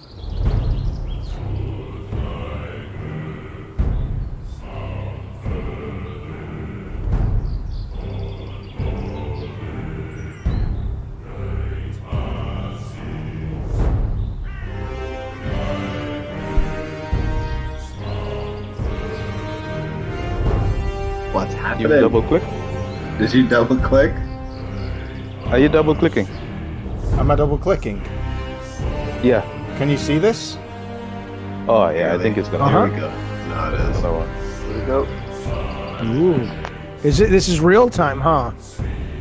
Yes, sir. I'm playing this right now. I'm moving the camera. Oh, very cool. This is all OT's work. Ooh. Oh, that's cool. Oh, it's a big statue. Oh, he's got the beard. Whatever. Meant to be his burial site. You gotta admit the music's freaking amazing. I don't hear any music at all. I don't hear any music. Do you not? No. But yeah, you have to read from the chat. From the actual live. Sorry? Oh, I'm listening. Oh yeah, that's right. I have the live chat. I have the thing muted. That's right. Unmute it. I can reopen it if you like again. That's fine. Yeah, No, guys. that's cool. It's probably still streaming for you guys. Wow. Yeah, that's cool. So this is his burial site. Yeah, this is meant to be his burial site. So there's a cross at the Interesting. bottom. So there's a cross at the bottom. Yeah, look, just at the bottom of his legs. So that's a statue. Meaning that he became a Christian? No, of course not. But for me, it was just. No. I mean, that's interesting. I mean, I'm because I want to know what the story is now. Yeah. Like, so he eventually does die. He's not immortal. He doesn't fight his way out of hell. Yeah, for me, it was that Kratos will one day die, and his burial will be like a secret. It will be like somebody who just carries his body into a cave. There's a small opening, buries his body there, and it's like even though he was the world, his burial will be very small. That's just my idea. Not that it would happen, but I feel like that. Like Kratos's death will be known and celebrated only by a few. Yeah. But then where did the big statue come from? Yeah, it's kind of grandiose, but no, I definitely feel that. I wanted someone like whoever buried him did that in honor, but you see, it's meant to be like in a secret place. Yeah, so it's only that person or a few people who will know of this statue, and the cross is just to signify that is where he was buried. So and it should be like if you find the statue and you have to come back and do a certain thing, you can bring him back, right? He's like he'll come back one day, but it happens like in the year 5000. So like someone has to chart this huge expedition to go back to Earth because like the Thanos of the game is taking over, and they're like, I don't believe in Kratos. That's just a fucking myth. And somebody steals a ship, goes to Earth, finds this rubbled statue and does it all, and suddenly Kratos comes back and he's in the future. That is cheesy but awesome. I would watch that. I would make that game. So you know what? That's a really smooth transition to the question Jaffe. from someone in the chat. Go on, sorry. That's great though. I love that. That's a beautiful piece of work. Thanks for sharing that, man. Yes, definitely. Thank you so much. Shout out Jaffe, I have to... a question. I've got a question for you.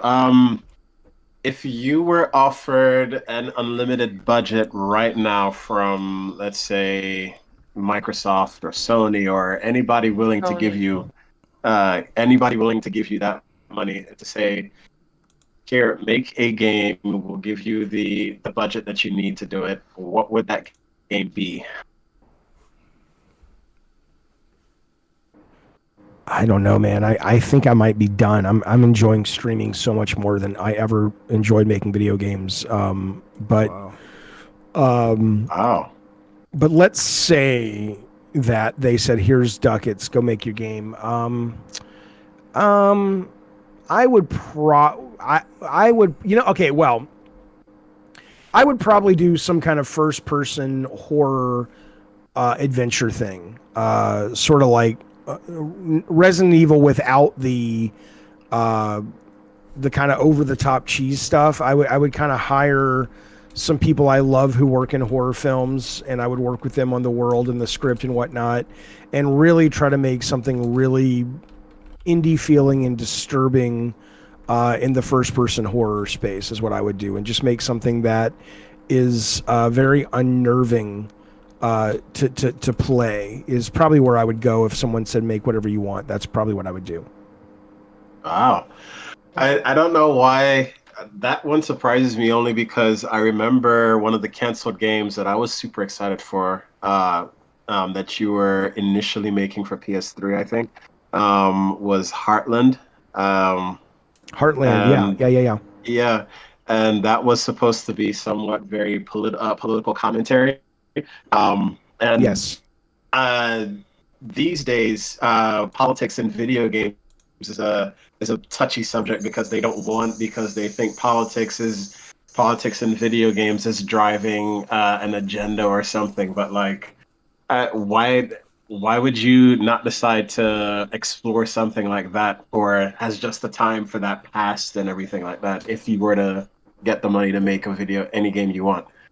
Well, I think at that time, we were going into Iraq under what were clearly false pretenses, and there was a real fire under a lot of people's butts who were politically engaged, and I was, of going, this doesn't make any sense. We're about to go kill a bunch of people under the guise that they represent a threat to us and that they took down a bunch of our buildings, which that's clearly not the case. And so there was a reason to want to shout from the rooftops, and with whatever tools you had to shout from the rooftops to do that. Now, I'm a very politically active fella, but I don't really feel the need to express that. I guess I do it on stream all the time, so why do it in a game when I'll just tell you what I think. But I think for me, the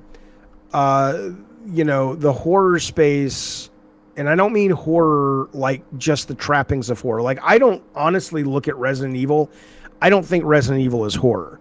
I think Resident Evil wears and I love Resident Evil. I finished The Village, which I enjoyed. I finished 7 all in VR, which I loved. RE2 remake was fucking brilliant. But I don't. 7 in VR. Yeah. Jaffe, it was wonderful. Jaffe, have you ever seen Dog Soldiers? The film Dog Soldiers? Dark Soldiers? No, dog soldiers, like dogs. Dog Soldiers. Yeah. No, I have not. Right. Do me a favor, please, Jaffe. Get it on. Put it on your list, your bucket list. You gotta watch it. Right. It's seriously. It's one of my all-time favorite films, and it's almost a black comedy / horror of one of my favorite ever iterations of werewolves, depiction of werewolves out there. It's set in Scotland, and it's a phenomenal film, right? It's got a brilliant acting, great werewolf depiction, and overall that's what kind of it's not really that scary, but it's really, really entertaining, and that's kind of Resident Evil for me. Like, it doesn't really scare me. It's kind of right. It's like more on the campy slasher side of things. Yeah, like hillbilly kind of Resident Evil 7 went for hillbilly on us, and hillbillies, right. Yeah, and Resident Evil 8 has gone kind of almost Resident Evil 4, which was kind of going along that line of this really isn't scary at all. A 12-year-old could play this fine, but it was sure. It's fun. It's fun, but it's not, and it's like you said, it's really entertaining. But I would like to try, and I don't know if I could pull it off, but I think that's one of the reasons it's kind of exciting, because it kind of feels like it's that sweet spot where I don't know if I could do it, but I kind of think I could, and that's where you want to be when you're creating, I think, which is that sense of dread. Like, if you watch a horror movie like Sinister, or you watch a horror movie that really is less about, that's more about psychology and disturbing things, because we all know that we could all slip into madness. I mean, that's the stuff I think that's really scary, versus a big bad monster coming through the wall. I mean, that's cool, that's fun to fight, but I'm not really worried about a monster coming through my wall, but am I worried about suddenly waking up behind the wheel of my car and I'm covered in blood and I don't know what happened in the last 3 hours? I'm not worried about it, but it's possible. It sounds terrible. That will be played in court. That will be played in court one day. It's a psychological horror. Actually, I agree with that. I prefer psychological horrors, which is why I think one of the reasons why PT is such a beloved demo. See, I'm too much of a chicken shit. It thrives on psychological horror a lot, even though you get the wife ghost like 3 times on you. But after that, everything was really psychological. Like you don't know if there is something in the other side when you continue walking, right? Because it's a hallway, right? PT, it's only a hallway, and every time you make that turn, it's like your mind is playing tricks with you. Like, is there something there, or is there nothing there? And that's the psychological horror part of it. And I love. I agree with that. I would want to play with that more. But yeah, right now though, I'm in the privileged position that I don't have to go to work other than what I do now, and I treat what I do now as serious as work. I don't have any real desire right now to make video games. I did it for 20 something years, and I got to go to the top of the mountain a couple of times, and I'm really loving this new medium of streaming and having direct contact with the audience live. And there's something about that that's just incredibly exciting for me that I haven't quite figured out why I'm so obsessed with it, but I sure am enjoying playing around with it. Well, hats off to you, Jaffe, awesome. for and respect to you for having the balls to kind of do this. I mean this respectfully. A 50-year-old bloke, people could easily kind of, I don't know, like mock the thought of like a middle-aged man, but you're so entertaining, and what you've done is you've completely like just taken the YouTube scene by storm, and that's a huge credit to you, your personality. You're unapologetic in everything you say. Again, absolutely. That garners a huge amount of respect, and you've got to grips with the whole YouTube thing. So like, I'm nervous as fuck streaming. I can't. I'm just nervous. So it's a testament to you. So shout out and a huge kudos to you for that. Also, I appreciate it. Thanks, man.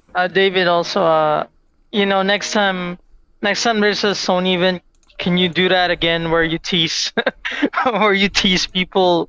What's coming up. We gotta be honest. It actually got me really hyped for the last Sony PS showcase, because you were teasing all these things even though I didn't even know what you were trying to tease. Well, but I mean, when I know something, it's just exciting. Sure, when I know things that I can say that won't hurt teams, I'm happy to say them. Like I knew the Wolverine thing was coming, but there's no way I was going to give that away. But I didn't have a problem saying, guys, if you're into, you should tune in for this. Now, if you go back and look at that tweet, though, I made it very clear it was Wolverine, but you have to kind of know going back what to look for. And I dropped the hint in the actual tweet, but nobody picked up on it. I knew they wouldn't. Yeah, I didn't pick up on it. You did a Spider-Man thing, which I thought, is that a Spider-Man 2 hit? But yeah, I didn't pick up on the Wolverine in any of your tweets. I gotta be honest. So guys, we I said I'd respect the Jaffster's time, and we've had a really good show. It's been just over 3 hours, and it has been probably definitely my favorite podcast yet. Everyone's all of the panel were here. Jaffe himself came on. The honor is ridiculous. I'm blown away, and seriously, it's a milestone. Very grateful. Milestone, seriously though, for real, thank you, Jaffe, for taking the time, man. It means a lot. It really does. No, I think it really is. No, it was an absolute pleasure, and I'm have me back anytime if you want. It was fun. I enjoyed it. Awesome, will do. Yeah, definitely have you back, of course. Yeah, definitely. It was really fun. It's been an honor, and also regarding that Unreal Engine 5 demo that OT created for us all really cool to see. We're going to be giving the source code away to 10 people. Ooh. So keep your DMs on Twitter open and live, and also feel free to join our Discord.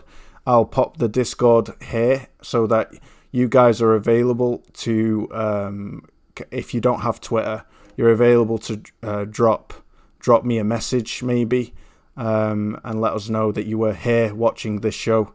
And OT wanted to hand it out to a lucky 10 people to thank you guys for blowing. This channel, it was 200 subscribers just 4 months ago, and now we're at nearly 500. It's wow. It's a real. Yeah. I'm really honored because I feel completely out of my depth every single week that we have this podcast, because I'm surrounded by developers and flipping software engineers and architects, like OT, and God of War creator like Jaffe. It's ridiculous. So and even a person like you, Akira, and Wilhelm, your knowledge of games is far greater than mine. So I feel always out of my depth and pretty unworthy. So to see the growth is truly amazing. So thank you to every one of you. Yeah. And yeah, let's get on with the outros.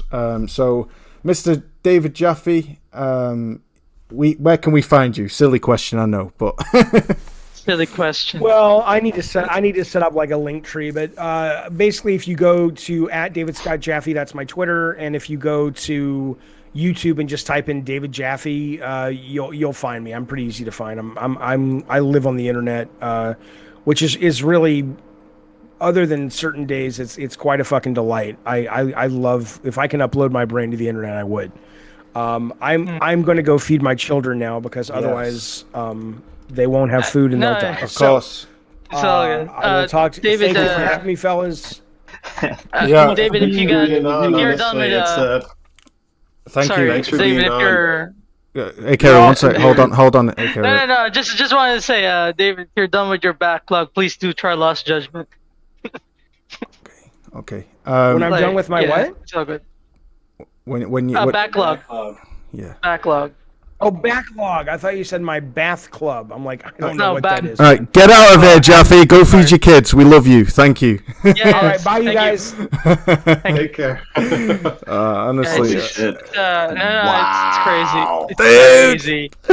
That's crazy, man. Mate. Dude. Again, wait. Again, I was able to ask the question that I always wanted to ask about the God of War thing. Yeah. So he would have doubled down. All right, that's the answer I was looking for. And to be honest, I always knew that, really. Yeah. I think deep down we all knew that, because let's face it, there was something lost as well as something gained with the 2018 God of War. There was a special depth to Kratos that was gained. But obviously it came at a cost, right? It came at the cost of the sheer spectacle, the size of the violence.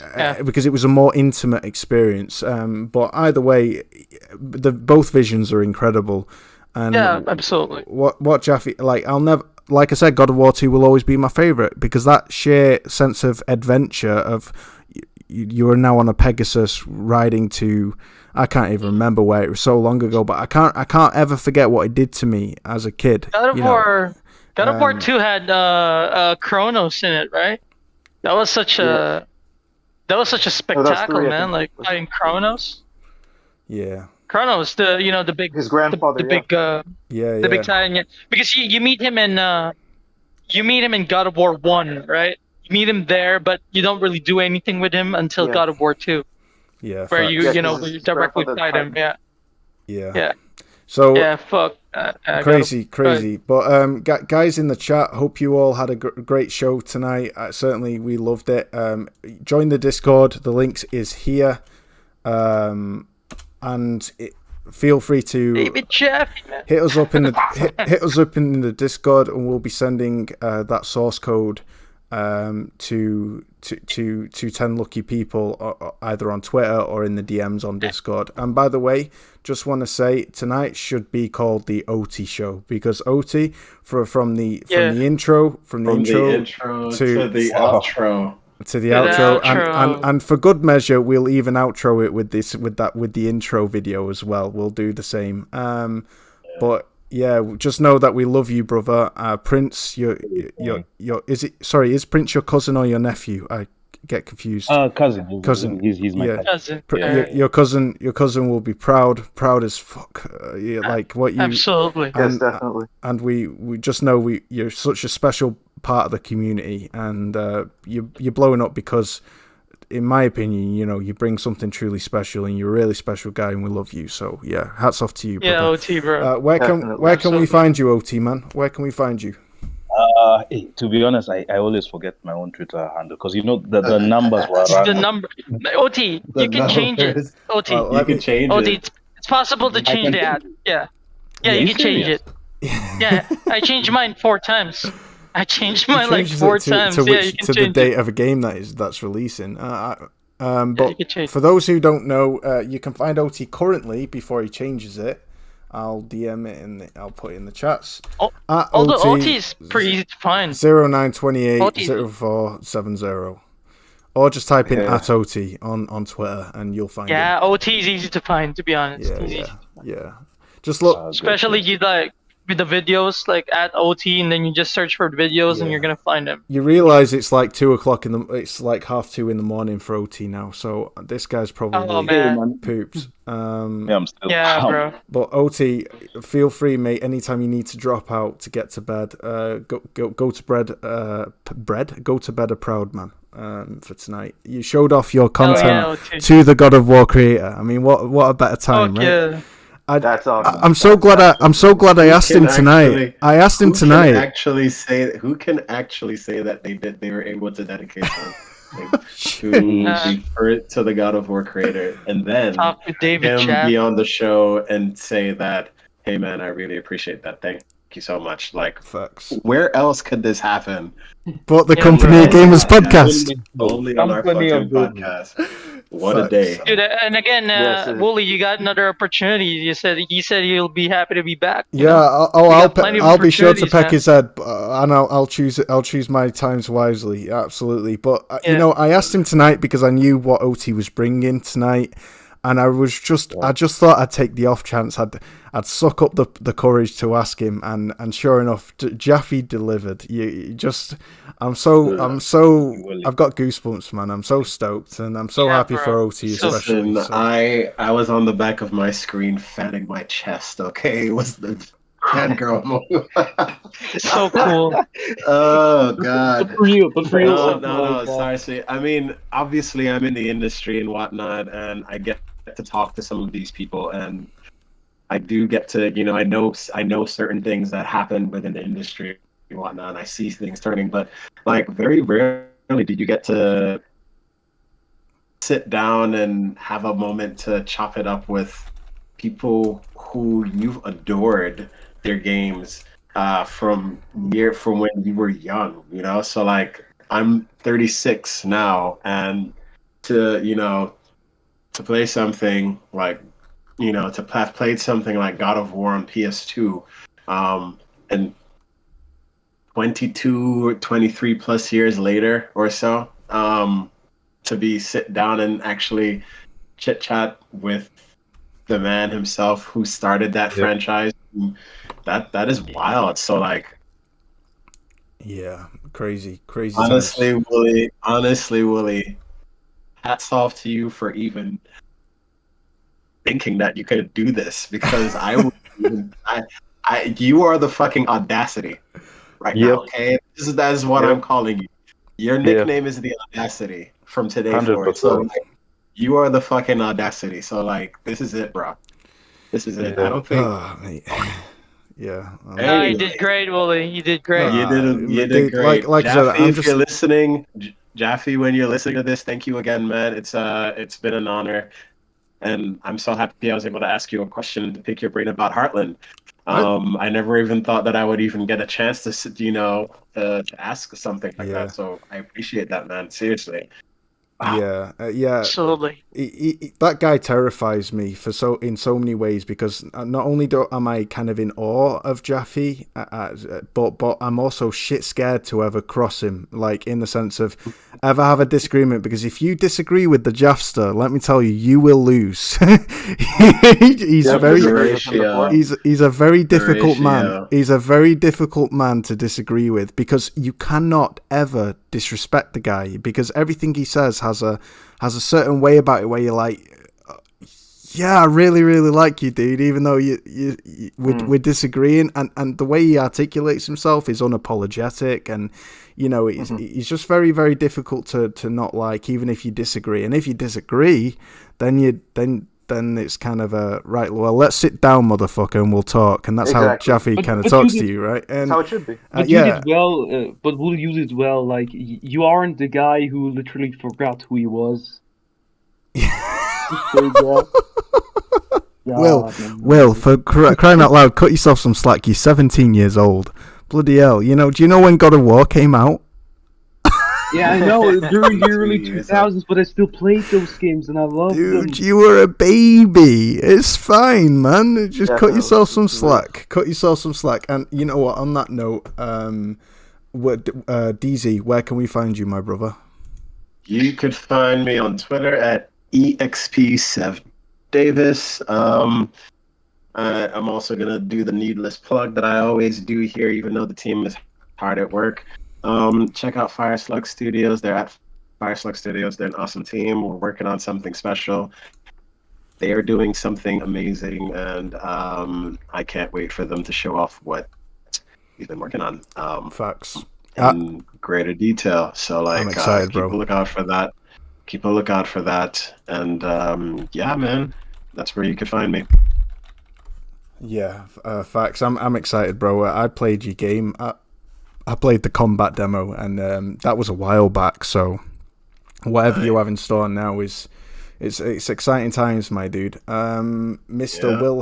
Wilhelmovski, my brother, or like the baby of the group, the baby Herman. I'm gonna call you Baby Herman. Where can we find you, my brother?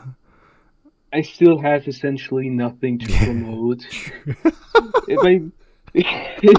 But still, tonight was such an incredible night. I'm the guy who forgot who David Jaffe was. Yeah. Tonight has been such an incredible night.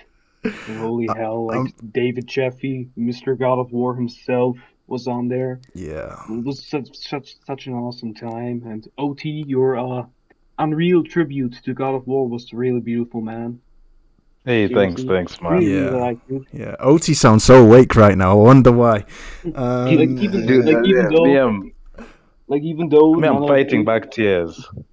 Like, even though none of you got my jokes, and the best laugh I had at the night was not even a joke, it was me forgetting who fucking David Jaffe is. Still, it was an incredible night, and what else can I say? I'm just so happy to be a part of this.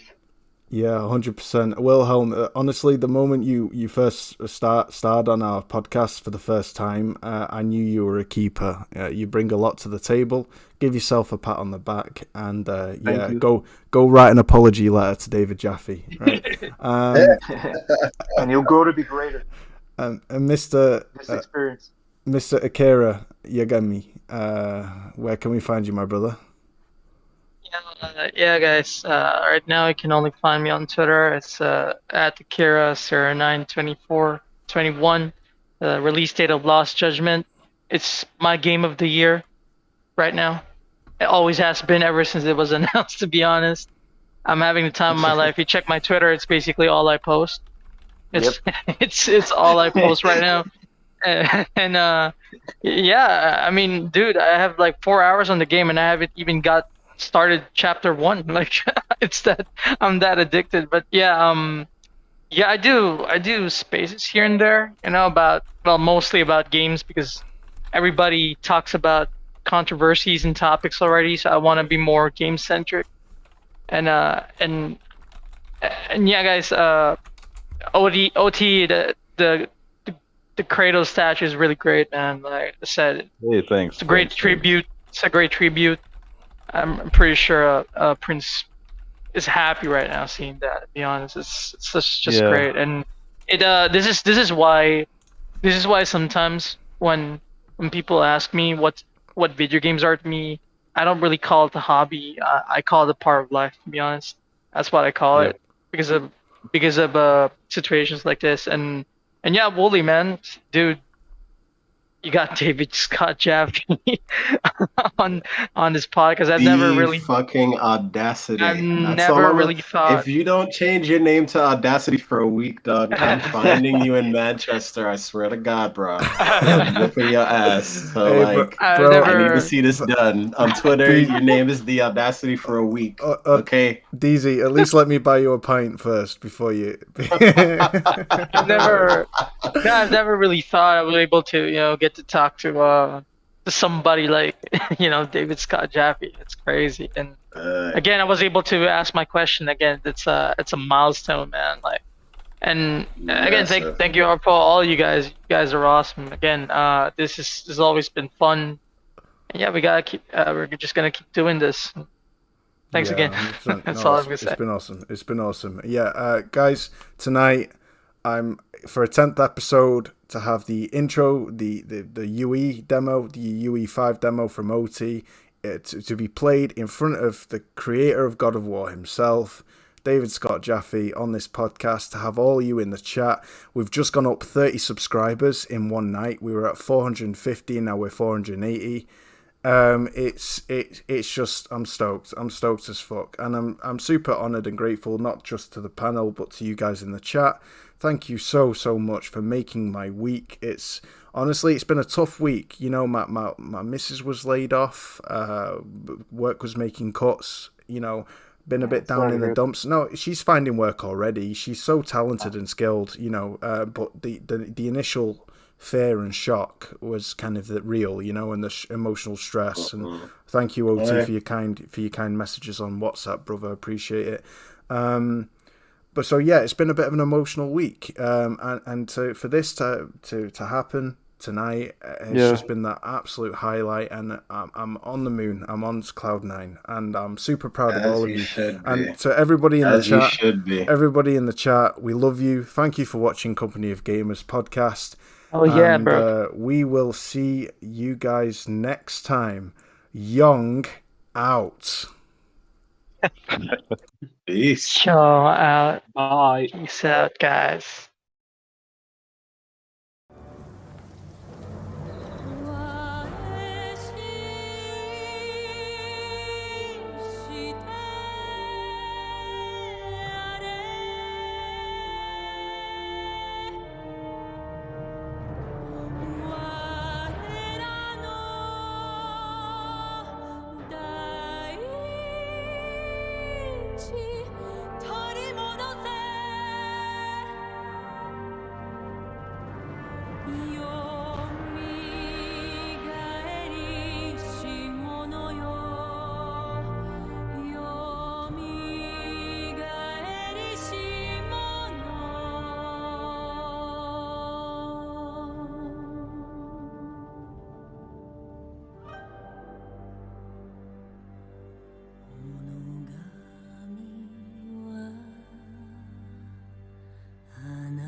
When we fight, we face our enemy head on. And when we take their life, we look them in the eye with courage and respect.